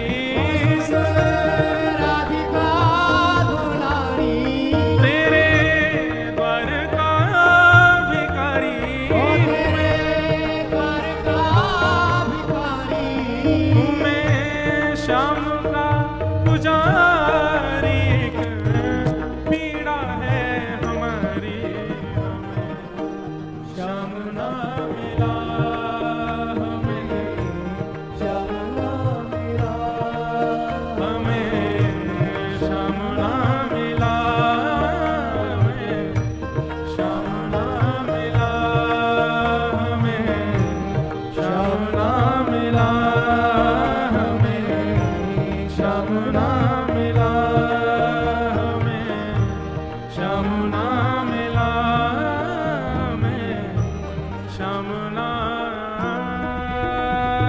मिला। बोलो वृषभानु दुलारी की। सब ब्रज गोपियां किशोरी जी से प्रार्थना करने लगे, हे श्यामाजू आप कृपा करो, आप दया करो, आपकी कृपा से ये श्याम सुंदर प्राप्त होंगे। और किशोरी जी ने कृपा की, तब गोपियों ने गोपी गीत गाया। जयति तेधिकम जन्मना व्रजः श्रयतंदिरा सस्वदत्वहि। इसके अनेक भाव संतजन बताते हैं, और हमारे चित्त में एक भाव आता है कि गोपियां कह रही हैं, हे कन्हैया, ते जन्मना ब्रजम अधिकम जयति, आप जरूर ही परब्रह्म हैं, इसीलिए अपने परब्रह्म भाव को चिंतन में लेकर के आप हमको सामान्य गोपी मान करके अंतर्ध्यान हो गए हो। आप स्वामी हो, आप नाथ हो, इस भाव को चित्त में धारण करके आप अंतर्ध्यान हो गए हो। पर याद रहे कन्हैया, आप स्वामी हो, आप नाथ हो, आप परब्रह्म हो, आप भगवान हो, पर आप सर्वप्रिय इसलिए हो क्योंकि आप ब्रज में जन्मे हो। आप ब्रज में जन्मे हो, इसलिए आप सबको प्रिय लगते हो। यह बात बंधुओं बिल्कुल सत्य है। ठाकुर जी की महिमा खूब है, ठाकुर जी को यश खूब है, लेकिन ठाकुर जी के या यश को या महिमा को प्रेम स्वरूप हम ब्रजवासी नहीं दियो है। हम ब्रजवासी नहीं होते, ठाकुर जी को जन्म कहीं और है गए होता तो इतनी पूछ ना है रही होती लाला की। जे इतनी पूछ यही मारे है रही है क्योंकि हमारे ब्रज में जन्म हो लाला। ठाकुर जी को जन्म दिल्ली में हुए हो तो कैसे लगते, ठाकुर जी बंबई में भये होते। दिल्ली बंबई की निंदा नहीं कर रहे हैं, पर भैया ठाकुर जी ब्रज में जन्मे और ब्रज में जन्म लेकर के ये जो मधुर मधुर लीला ठाकुर जी ने करी है ना, वासों ठाकुर जी को यश बढ़ो है। और ब्रजवासी ने जो ठाकुर जी के संग उधम मचाया, वहां से ठाकुर जी को यश बढ़ो। ब्रज की गोपी ने जो प्रेम प्रस्तुत किया, वहां से ठाकुर जी को यश बढ़ो। वही बात गोपियां कह रही हैं, लाला तुम ज्यादा इतराओ मत, हैं अंतर्ध्यान है गए हो। तुम्हें यो ना पतो कि हम ब्रजवासी से ही तुम्हारी पूछ है रही है। प्रेम को प्रमुख यही वृंदावन धाम, प्रेम ही ते पायो श्याम रसिया ने नाम। हमारे वृंदावन से ही नाम मिलो लाला को। ये दुनिया में जो सब जगह इतनी जय जयकार रह रही है, या जाने कहां गवार, प्रेम ने दिया की सदा उल्टी बहे धार। कौन पावे या को पार, प्रेम ने दिया की सदा उल्टी बहे धार। तो अब बिहारी जी को सवेरे सवेरे पराठा को भोग लगा, इतना बड़ा पराठो बने, चले जाओ बद्रीनाथ, चना चनोरी खवा में ठाकुर जी है। बद्रीनाथ की कोई हम निंदा ना करने भैया, कोई या भाव से मत ले लियो। राधा रमन जी में शयन आरती होती है, एक गोस्वामी जी खड़े के वंशी बजा में ठाकुर जी को मधुर मधुर राग सुना में तब सो में। और कहीं होवे ऐसी सेवा तो ब्रज में ही होवे। हमारे श्री राधा वल्लभ जी में रोज ब्याह होवे ठाकुर जी को। आज ठाकुर जी का ब्याह हुला है, बारी लिखो रेवे, भीतर जाओ तो राधा वल्लभ जी सेहरा पहले खड़े महाराज, रोज ब्याह के लिया तैयार। ऐसी सेवा होवे कहीं पे, कहीं होवे रोज ब्याह ठाकुर जी को? ये सब ब्रजवासी नहीं किया महाराज ठाकुर जी को। अभी तक तुम ठाकुर जी को यश गा रहे, पर यहाँ गोपीन ने आकर के आगे हमारो बल बढ़ा दिया। वो काय को ठाकुर जी को यश, ब्रजवासी की वजह से ठाकुर जी को यश है सब जगह। गोपी गीत प्रारंभिक गोपियों ने डांट के किया ठाकुर जी को, ज्यादा इतराव मत है, अंतर ध्यान है गए हो। हम ब्रजवासी से ही तुम्हारी पूछ है रही हो, हम ब्रजवासी को ही छोड़ के चले गए। हर एक पद में गोपियां थोड़ी रोष में आती हैं, अगले पद में थोड़ी शांत हो जाती हैं। हे कन्हैया आप तो शरद उदास साधु जात सरसी जोदर श्रीमुषादृशा सूरतनाथ ते अशुल्क दासिका वरदनेघ्न तो नेह किम वद।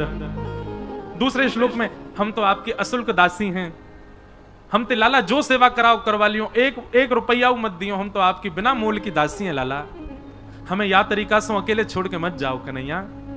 और एक गोपी बोली, अरे कन्हैया मुझको एक बात बता जा बस आके, तैने हमको इंद्र के कोप से क्यों बचायो, गिरिराज पर्वत क्यों धारण कियो, हमारे प्राणन की रक्षा क्यों करी, मरण देते वादना इतनी वर्षा भई सब डूब जाते, फिर कालिया नाग को मार करके भगा दियो, वहां हमारी रक्षा करी, 2 बार अग्नि लगी, दोनों बार अग्नि को पान करके हमारी रक्षा करी, और जब इतनी जगह हमारी रक्षा करी प्राणन की, तो आज हमको अकेले छोड़ के चले गए, ऐसे हमारे प्राण को हरण क्यों कर रहे हो, नेह किम बदा।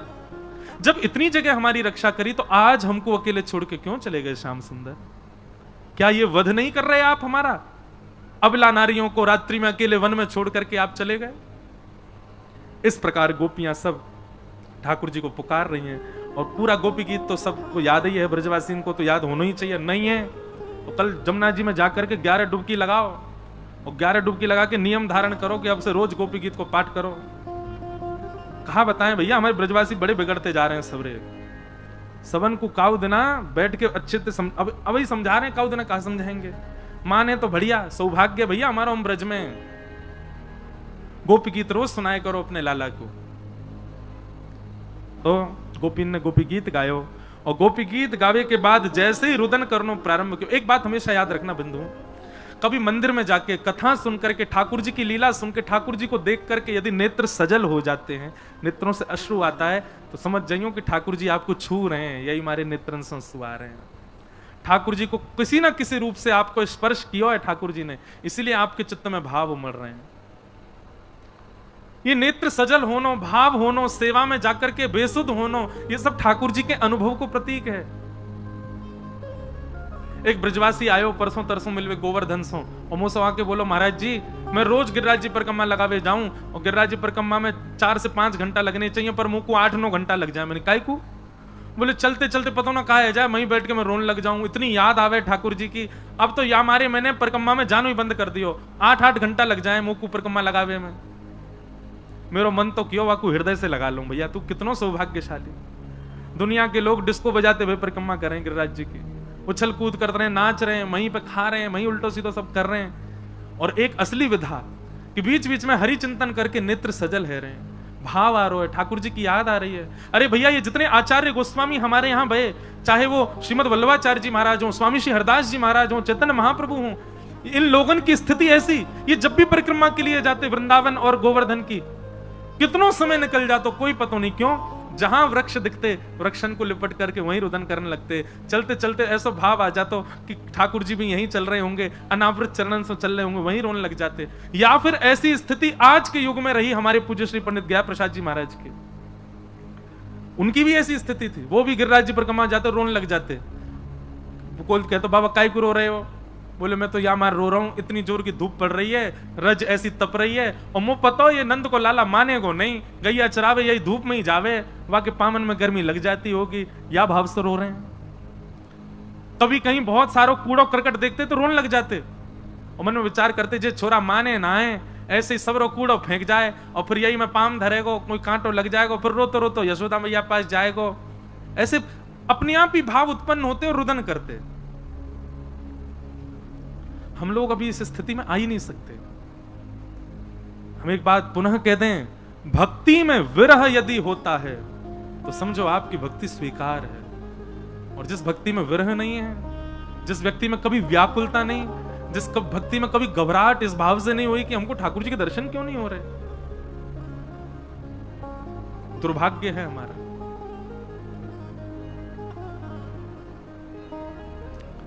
गोपियां सब रुदन करने लगी, और गोपियों के रुदन को जैसे ही ठाकुर जी ने सुना, ठाकुर जी स्वयं को रोक नहीं पाए। ताशामा बिरभूत सौरी स्मयमाय मुखाम्बुज पीतांबर धर श्रगवी साक्षान मनमथ मनमथ। ठाकुर जी उन गोपियों के समस्त रुदन भाव साम्राज्य को देख करके तुरंत वहां प्रकट हो गए। जैसे ही रास राशेश्वर भगवान प्रकट हुए, गोपियों ने जाकर के ठाकुर जी को, कोई ने बगलबंदी पकड़ी, कोई ने धोती पकड़ी, कोई ने ठाकुर जी के मुकुट पकड़ लियो, कोई ने केश को एक भाग ही पकड़ लियो, कहीं अब नहीं भाग जाएं। और सब गोपियन के या प्रेम भाव को देख करके ठाकुर जी बोले, हम तो आपके प्रेम को पुष्ट करवे गए और आप सबके चित्त में जो मान हतो वह मान को नष्ट करवे गए। गोपी बोली आपको कैसे पता चली कि हमारे चित्त को मान खत्म है क्यों? भगवान बोले अश्रु उसी के ही आते हैं जिसके चित्त में मान नहीं होता। माननीय व्यक्ति, अभिमानी व्यक्ति कभी रो नहीं सकता, वो भी कृष्ण विरह में नहीं रो सकता।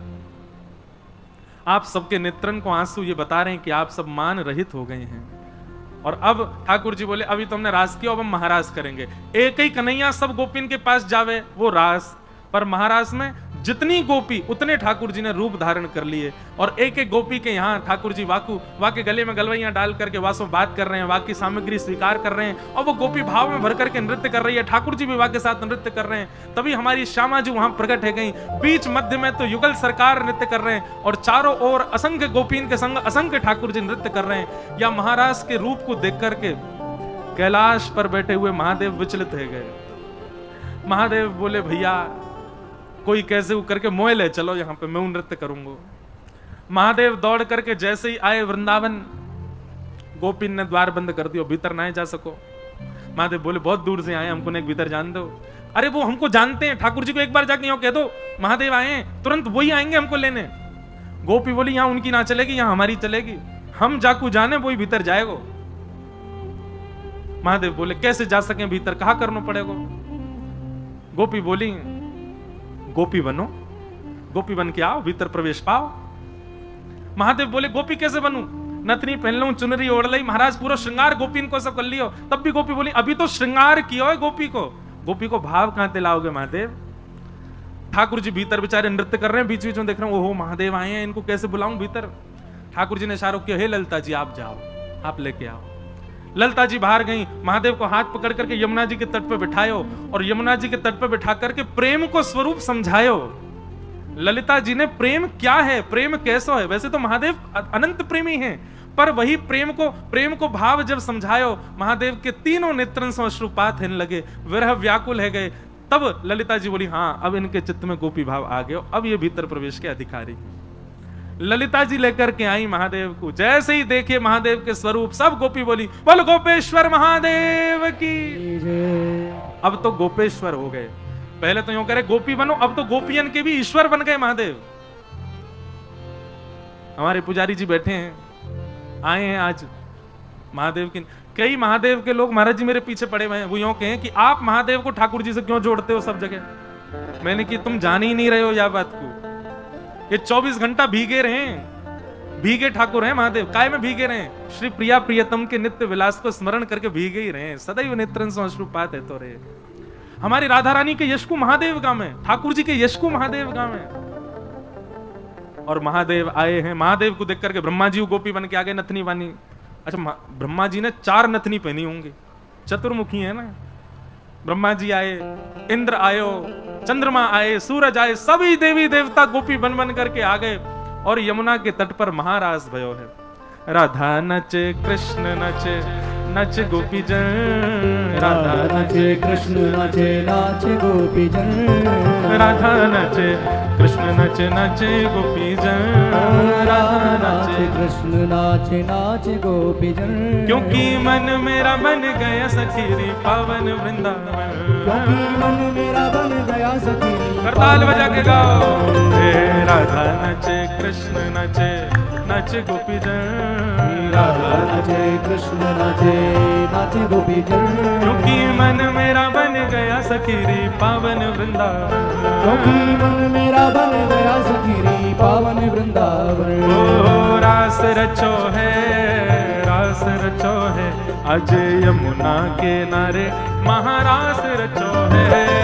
रास रचो है, रास रचो है, आज यमुना किनारे महारास रचो है। रास रचो है, रास रचो है, आज यमुना के नारे महारास रचो है। आज रास रचो है, रास रचो है, यमुना किनारे महारास रास बिहारी सरकार की।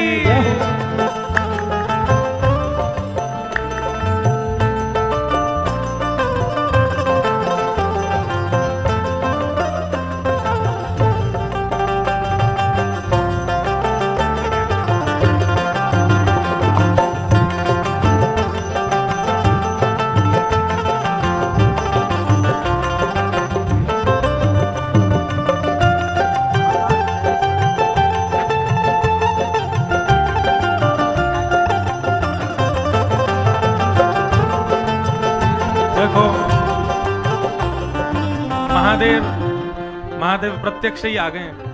हमारे पुजारी जी भी आए और अभी अभी देखो महाकाल भगवान को प्रसाद आया और महाकाल भगवान की भस्म भी आ गए।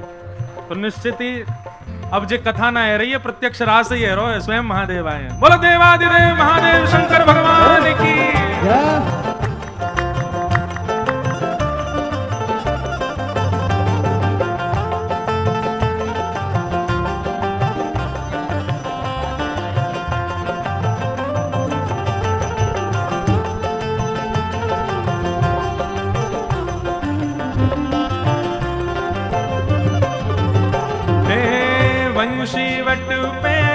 यमुना तट पे कान्हा रास रचावे।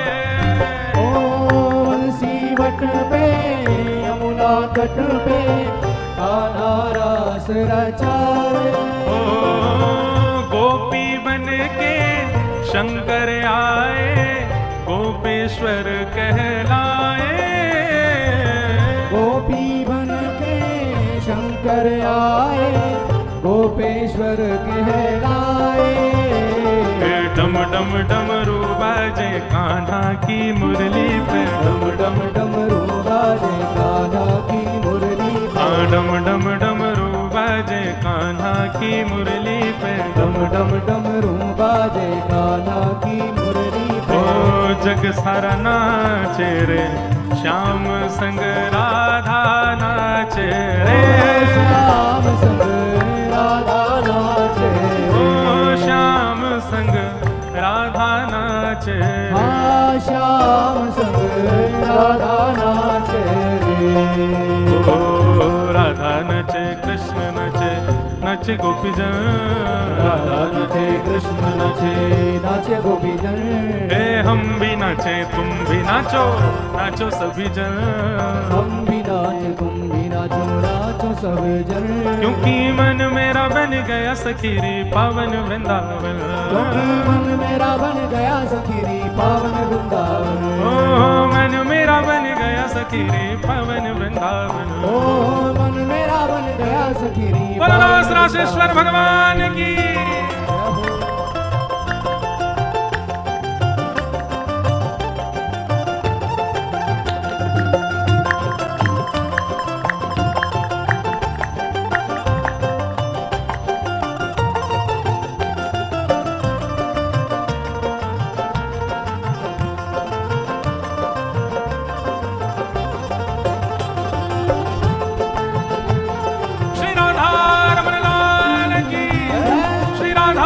वल्लभ लाल की।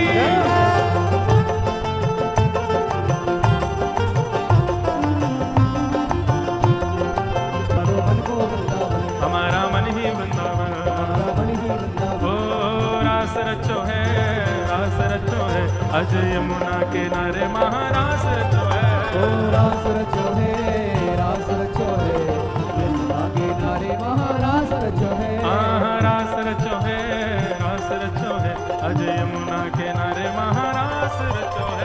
रास रचो है, रास रचो है, यमुना किनारे महारास रचो है। ओ जय राधे राधे, राधे राधे, जय राधे राधे, वृषभानु दुलारी, राधे राधे, वृषभानु दुलारी, राधे राधे, ओ प्यारे रास बिहारी, प्यारी रास बिहारी, वृंदावन वारी, बरसाने वारी, तीरथ सुख प्यारी। जय राधे राधे, जय राधे राधे, जय राधे राधे,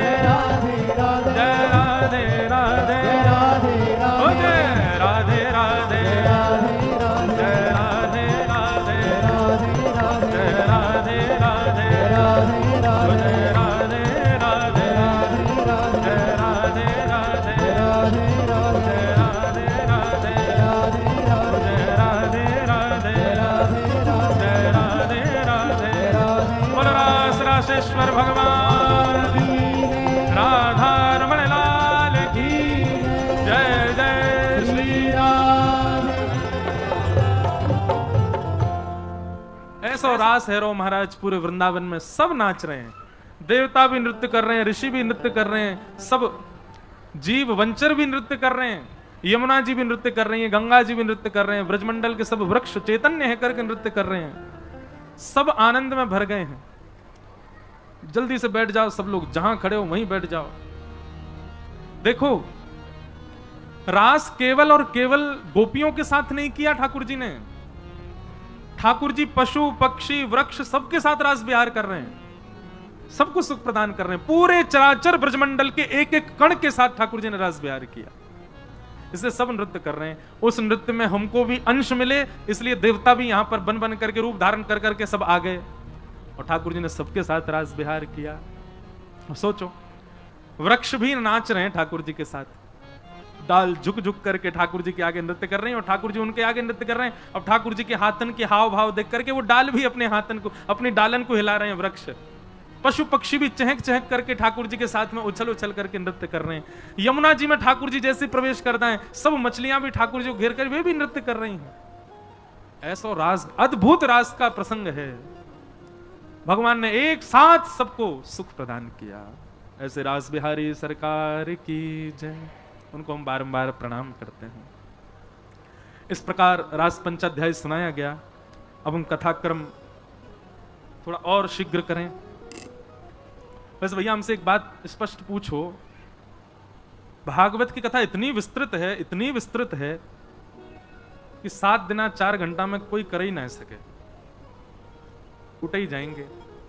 हम कथा 8, 8:30, 9 बजे तक भी कर दें तो भी अभी भी बहुत सूक्ष्म कहा है तो भी प्रसंग छूट ही जाते हैं, लेकिन हम सबको स्पर्श मात्र कर लेते हैं। आगे भागवत में युगल गीत आया, बहुत सुंदर गीत है युगल गीत कि बाम बाहु कृत बाम कपोलो वल्गित भ्रूरधनार्पित वेणु कोमलांगलिभिरश्रित मार्गम गोप्य ईरयति यत्र मुकुंद। बाम भाग, अब देखो एक ही श्लोक सुन लो, पूरे तो युगल गीत बहुत ही अच्छा। बाम भाग मतलब ये बाम भाग हुआ, बाम भाग कृत बाम कपोलो, मतलब कपोल कहते हैं गाल को। ठाकुर जी ने बाम अंग की ओर अपना कपोल झुका रखा है। बाम बाहु कृत बाम कपोलो, और फिर वल्गित भ्रूर अधरार्पित वेणु। अधिकतर आपको दर्शन कैसे होंगे वृंदावन में, ठाकुर जी ऐसे खड़े, पर जब ठाकुर जी अपनी धुन में रहते हैं और ठाकुर जी ऐसे नहीं बजाते, ऐसे बजाते हैं, अपने मुख को एक तरफ झुका करके, बाम और झुका करके, और वेणु को ऊंचे ऊंचे करके, तब ठाकुर जी वंशी बजाते। वाम बाहु कृत बाम कपोलो वल्कित भ्रूर अर्धार्पित वेणु कोमलांग लिभिराश्रित मार्गम, अपनी कोमल कोमल उंगलियों से उसके छिद्रों को आच्छादित कर रहे हैं। गोप्य ईर यत यत्र मुकुंद, गोपियां ऐसे मुकुंद का दर्शन कर रहे हैं। बहुत अद्भुत स्वरूप है। एक बार बहुत वर्ष पहले युगल गीत पर चर्चा की थी। यहां गोपियां सब यशोदा मैया के पास गई शिकायत करने। मैया बोली क्या बात है? बोले मैया ये बताओ तुमने अपने लाला को वंशी कहां से खाई? मैया बोली क्यों? बोले मैया जैसे ही हम भोजन बनावे बैठे तुम्हारो लाला बंसी बजा दे। मैया बोली तो अच्छी बात है, भोजन बढ़िया बनता। बोले बढ़िया की कहा कहो, बने ही ना पावे। बोले क्यों? बोले लाला की वंशों में कछु टोना सो है, जैसे ही बजावे ना तो सबरी लकड़ी जल निमग्न है जाए, सब पिघलवे लग जाए। अरे हमारे चूल्हा की अग्नि जो है का वहां में पड़ी हुई लकड़ी बुझ जाए, वामऊ जल प्रकट है जाए, भोजन बने ही ना पावे। मैया बोली अगर मैंने बता दी कौन ने सिखाई वंशी तो क्या करोगे? बोले वह गुरु को ढूंढ करके पकड़ के वहां को बांधेंगी एक पेड़ पे और कहेंगे ऐसा तेने कहां सिखाया हुआ लाला को? यशोदा मैया कहती हैं आहा विविध गोप चरणेषु विदग्धो वेणुवाद्य ऊर्धा निज शिक्षा। मेरे लाला ने कोई ते वंशी ना सीखी, निज शिक्षा। अब देखो हमारे ब्रज के एक रसिक बता रहे वंशी बनाई भी ठाकुर जी नहीं है। अब लोग बात कुछ भी कहें पर हमारे ब्रज के ऐसे भाव हैं कि वंशी का निर्माण भी ठाकुर जी नहीं किया। कैसे? बोले एक बार कोई गैया कोई खेत में चर रही तो वह गैया को वह खेत के किसान ने बांस से डरायो, बांस दिखायो दूर से, और जैसी बांस देखो तो बांस के भय के कारण गैया दौड़ के कन्हैया के पास गई। ठाकुर जी की गैया, ठाकुर जी ने जैसी देखी हाँफती भाई गैया आ रही है, ठाकुर जी ने गले से लगा ली, वह को सहलाने लगे। तो काई को हाँप गई? तो गैया ने वह किसान की शिकायत ना करी, बांस की शिकायत करी। बोले जे मुझको डरावे, कोई भी याकू हाथ में ले ले और मुझको दूर से दिखावे तो मुझको भय लगे आवे। बोले हाँ। बोले रुक जा, यही से तुमको प्रेम करवाऊंगा। और जैसे ही ठाकुर जी ने बांस पकड़ो तो 3 उंगली जैसे ही ठाकुर जी ने स्पर्श कराई तो 3 छिद्र प्रकट है गए। दूसरे हाथ से 3 उंगली स्पर्श कराई तो 3 छिद्र और 6 छिद्र प्रकट भये। और वही बांस को लेकर के ठाकुर जी ने जैसे ही अपने अधर पर धारण किया वहां में प्राण पिरोने लगे। वही वेणु के रव को जब वह गैया ने सुनो तो थन से बिना काढ़ ही दूध निकलने लगो, प्रेम निमग्न है गए। आहा। ठाकुर जी बोले अब लगो भय? बोले ना अब तो यासों प्रेम है गयो। तो गैया के कारण ही ठाकुर जी ने वंशी को निर्माण किया। ऐसा हमारे ब्रज के रसिक जन बता में। तो वंशी कोई से सीखी ना है ठाकुर जी ने। श्रीमद् भागवत में स्वयं यशोदा मैया कह रही है विविध गोप चरणेषु विदग्धो, विविध गोपियों ने जब यशोदा मैया से जाके पूछा तो वेणु वाद्य ऊर्धा निज शिक्षा। ठाकुर जी ने स्वयं सीखी है वंशी बजानी। और कैसी वंशी बजाते हैं ठाकुर जी कि सवन सस्तदुपधार्य सुरेशा सक्र सर्व परमेष्ठि पुरोगा कवय आनत कंधर चेता कश्मलम ययुर निश्चित तत्मा। बहुत अच्छी बात। बोले लाला जब वंशी बजावे तो जल थल की स्थिति तो थोड़ी थोड़ी बताई दी, आकाश की स्थिति का होवे। सरस्वती यानी कि संगीत की अधिष्ठात्री कान लगा करके सुने। ब्रह्मा जी अपने चारों मुखन से कान लगा करके ठाकुर जी की वंशी को सुने।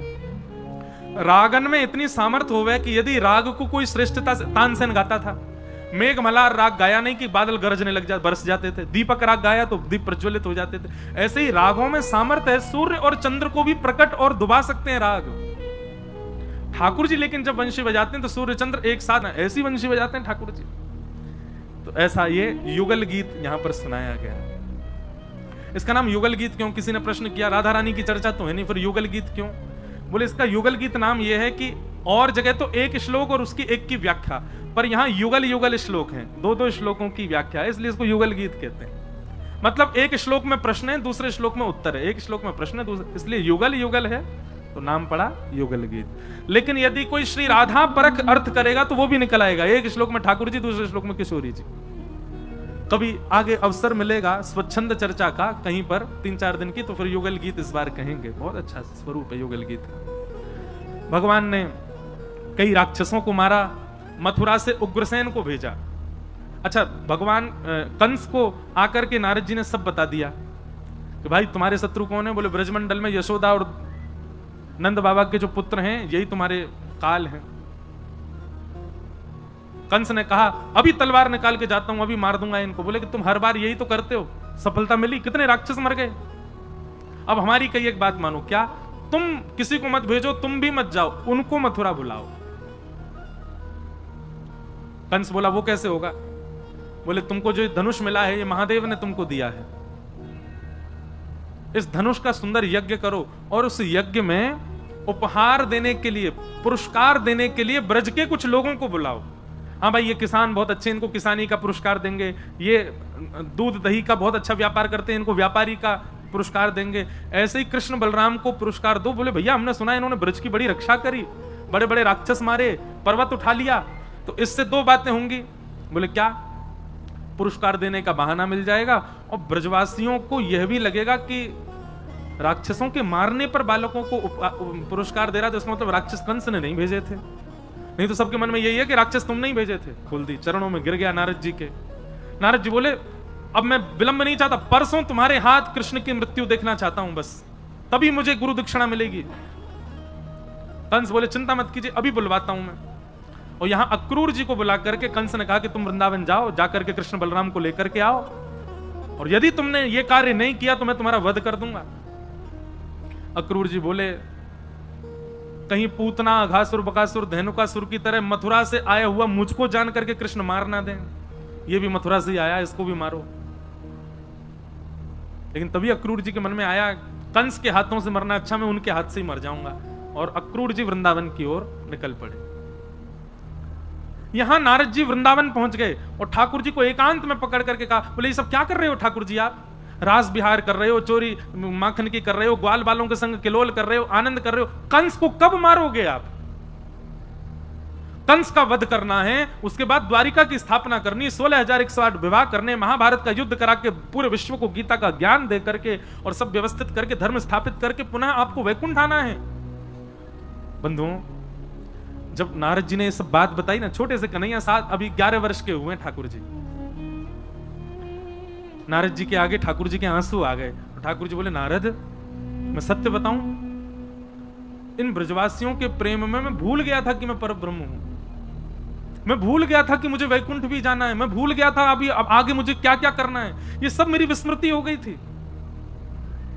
नारद जी बोले पहले ब्रह्मा को लगा था कि आप भगवान नहीं हो, फिर इंद्र को लगा कि आप भगवान नहीं हो, अब मुझे भी लग रहा है कि सच में आप भगवान ही तो हो ना, आप परब्रह्म हो, आप कैसे कैसे विस्मृत कर सकते हो? ठाकुर जी बोले ज्ञान में सामर्थ्य नहीं है पर ब्रह्म को बांधने की, वैराग्य में सामर्थ्य नहीं है, पर इन ब्रजवासियों का जो प्रेम है ना, इस प्रेम में सामर्थ्य है कि जगत नियंता परब्रह्म भी विस्मृत हो सकता है कि मैं परब्रह्म हूं। वो प्रेम क्या, जिस प्रेम से आप सामने वाले की उपाधियों को उसके चित्त में नष्ट ना कर दो। सामने वाला तब भी ये जानता है कि वो कौन है और आप उसको कहते हो कि ये प्रेम है। नहीं, प्रेम में तो सामने वाला भूल जाता है कि मैं कौन हूं, वो केवल आपके प्रेम में ही रंगा रहेगा। और ब्रजवासियों ने वो करके दिखाया ठाकुर जी के साथ। भगवान नारद जी बोले मुझे कुछ नहीं पता भगवान, ये भाव आदि सब छोड़िए, परसों कंस को मारिए।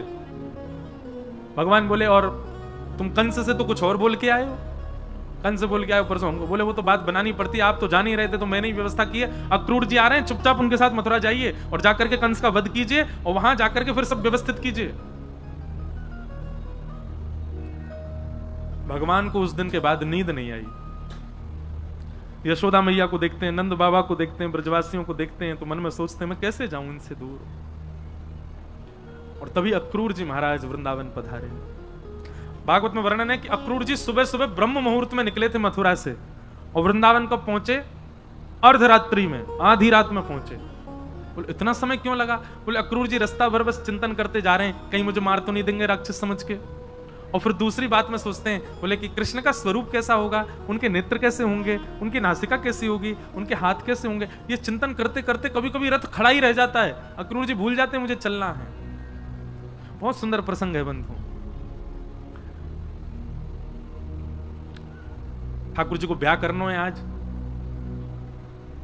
भगवान अक्रूर जी वृंदावन पहुंचे और वृंदावन जाकर के उन्होंने समाचार दिया कि मथुराधिपति कंस ने आपके दोनों पुत्रों को पुरस्कृत करने के लिए बुलाया है। अब ये बात सुनकर के नंद बाबा आदि कुछ बड़े बुजुर्ग तो प्रसन्न हुए, हमारे लाला को पुरस्कार मिलेगा। लेकिन ब्रज के समस्त प्रेमी ब्रजवासी और यशोदा मैया को जैसे ये बात पता चली कि लाला मथुरा जा रहा हो कंस के पास, ये सुन करके सब दुखी हो गए, रुदन करने लगे। सबको रोतो देख ठाकुर जी आए, और ठाकुर जी आके क्यों रो रहे हो आप लोग? बोले लाला तू मथुरा जा रहा है, कंस के पास जा रहा है। भगवान बोले 3 दिन के काजी तो जा रहा हूं, कल जाऊंगा परसों रुकूंगा, बाकी अगले दिन तो आ जाऊंगा मैं, और कल जाऊंगा परसों ही आ जाऊंगा, 2 दिन में ही आ जाऊंगा मैं तो। सब ब्रजवासी बोले लाला हम तेरे बिना एक क्षण ना रहे, आज तक जब से तेरा जन्म भयो है ऐसा कोई वृंदावन ब्रजवासी नहीं जिसने ठाकुर जी को नित्य निहारा ना हो। बोले लाला जी 2 दिन हम कैसे रहेंगे? ठाकुर जी थोड़े रूठ गए, बोले दुनिया के बालक घूमे जामे, मोह तो ऐसा लगे तुम सबरे मुंह को घर में ही बुढ़ो कर लोगे या ब्रज से बाहर ही ना जान दोगे। अरे मैं तो बालक हूं, मेरा तो मन करे बाहर जावे को, मेरा तो मन करे घूमे को, अरे कह दे ना परसों आ जाऊंगा, अब रोका ही को रहे हो। ठाकुर जी उदास है के बैठ गए। तो सब ब्रजवासी बोले लाला की बात तो सही है, अरे भैया बालकन को मन करे घूमे को, लाला को मन हेरो होगो। सब ब्रजवासी के बोले लाला तू ऐसे उदास मत हो, तू चलो जा, लेकिन सुन आ जाएगा ना, और जल्दी आ जाइयो लाला, इतना समय मत लगाइयो। ठाकुर जी बोले मैं परसों आ जाऊंगा। और जब जब ठाकुर जी कहते हैं परसों आ जाऊंगा, नेत्र बंद कर लेते हैं, आंसू निकलने लगते हैं ठाकुर जी के। ब्रजवासी ठाकुर जी तो इसलिए नेत्र बंद करते हैं कि मैं कैसे बताऊं कि अब मैं आऊंगा नहीं। और ब्रजवासी यूं सोचे अरे लाला देख हम तो ऐसे ही रो रहे हैं कि हम तो ते प्रेम करें, लेकिन लाला वो हम तो कितना प्रेम करें, देख रो बेचारो, अपने हृदय से लगा ले। अरे लाला तू परसों आ जाएगा ना, काय बात की चिंता। रात में यशोदा मैया के भुजा को तकिया बना करके ठाकुर जी यशोदा मैया के हृदय से लिपट करके सो रहे हैं, आंसू आ रहे हैं, बार बार यशोदा मैया के तन की सुगंधी को भीतर लेते हैं। बोले मैया मैं कैसे बताऊं कि अब मैं कल चलो जाऊंगा फिर कभी नहीं आऊंगा।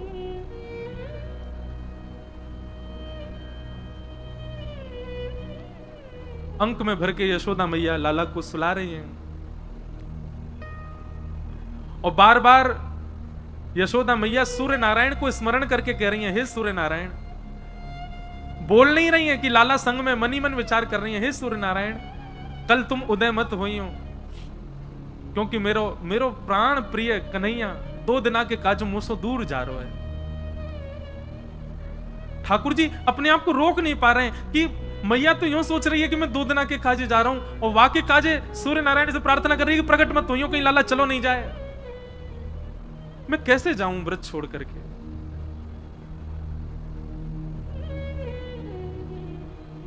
बार बार ठाकुर जी मन में विचार कर रहे हैं। ठाकुर जी ने नेत्र बंद करके यशोदा मैया के अंक में भरे भरी ब्रह्मा जी का स्तवन किया, शंकर जी का स्मरण करके सब देवताओं का स्मरण करके कहा किसी में यदि भाव हो तो वैकुंठ की पदवी संभाल लो, किसी में भाव हो तो वो परब्रह्म बन जाओ, मोह या ब्रज से दूर नहीं जानो, मैं सदा या ब्रज में ही रहना चाहूं।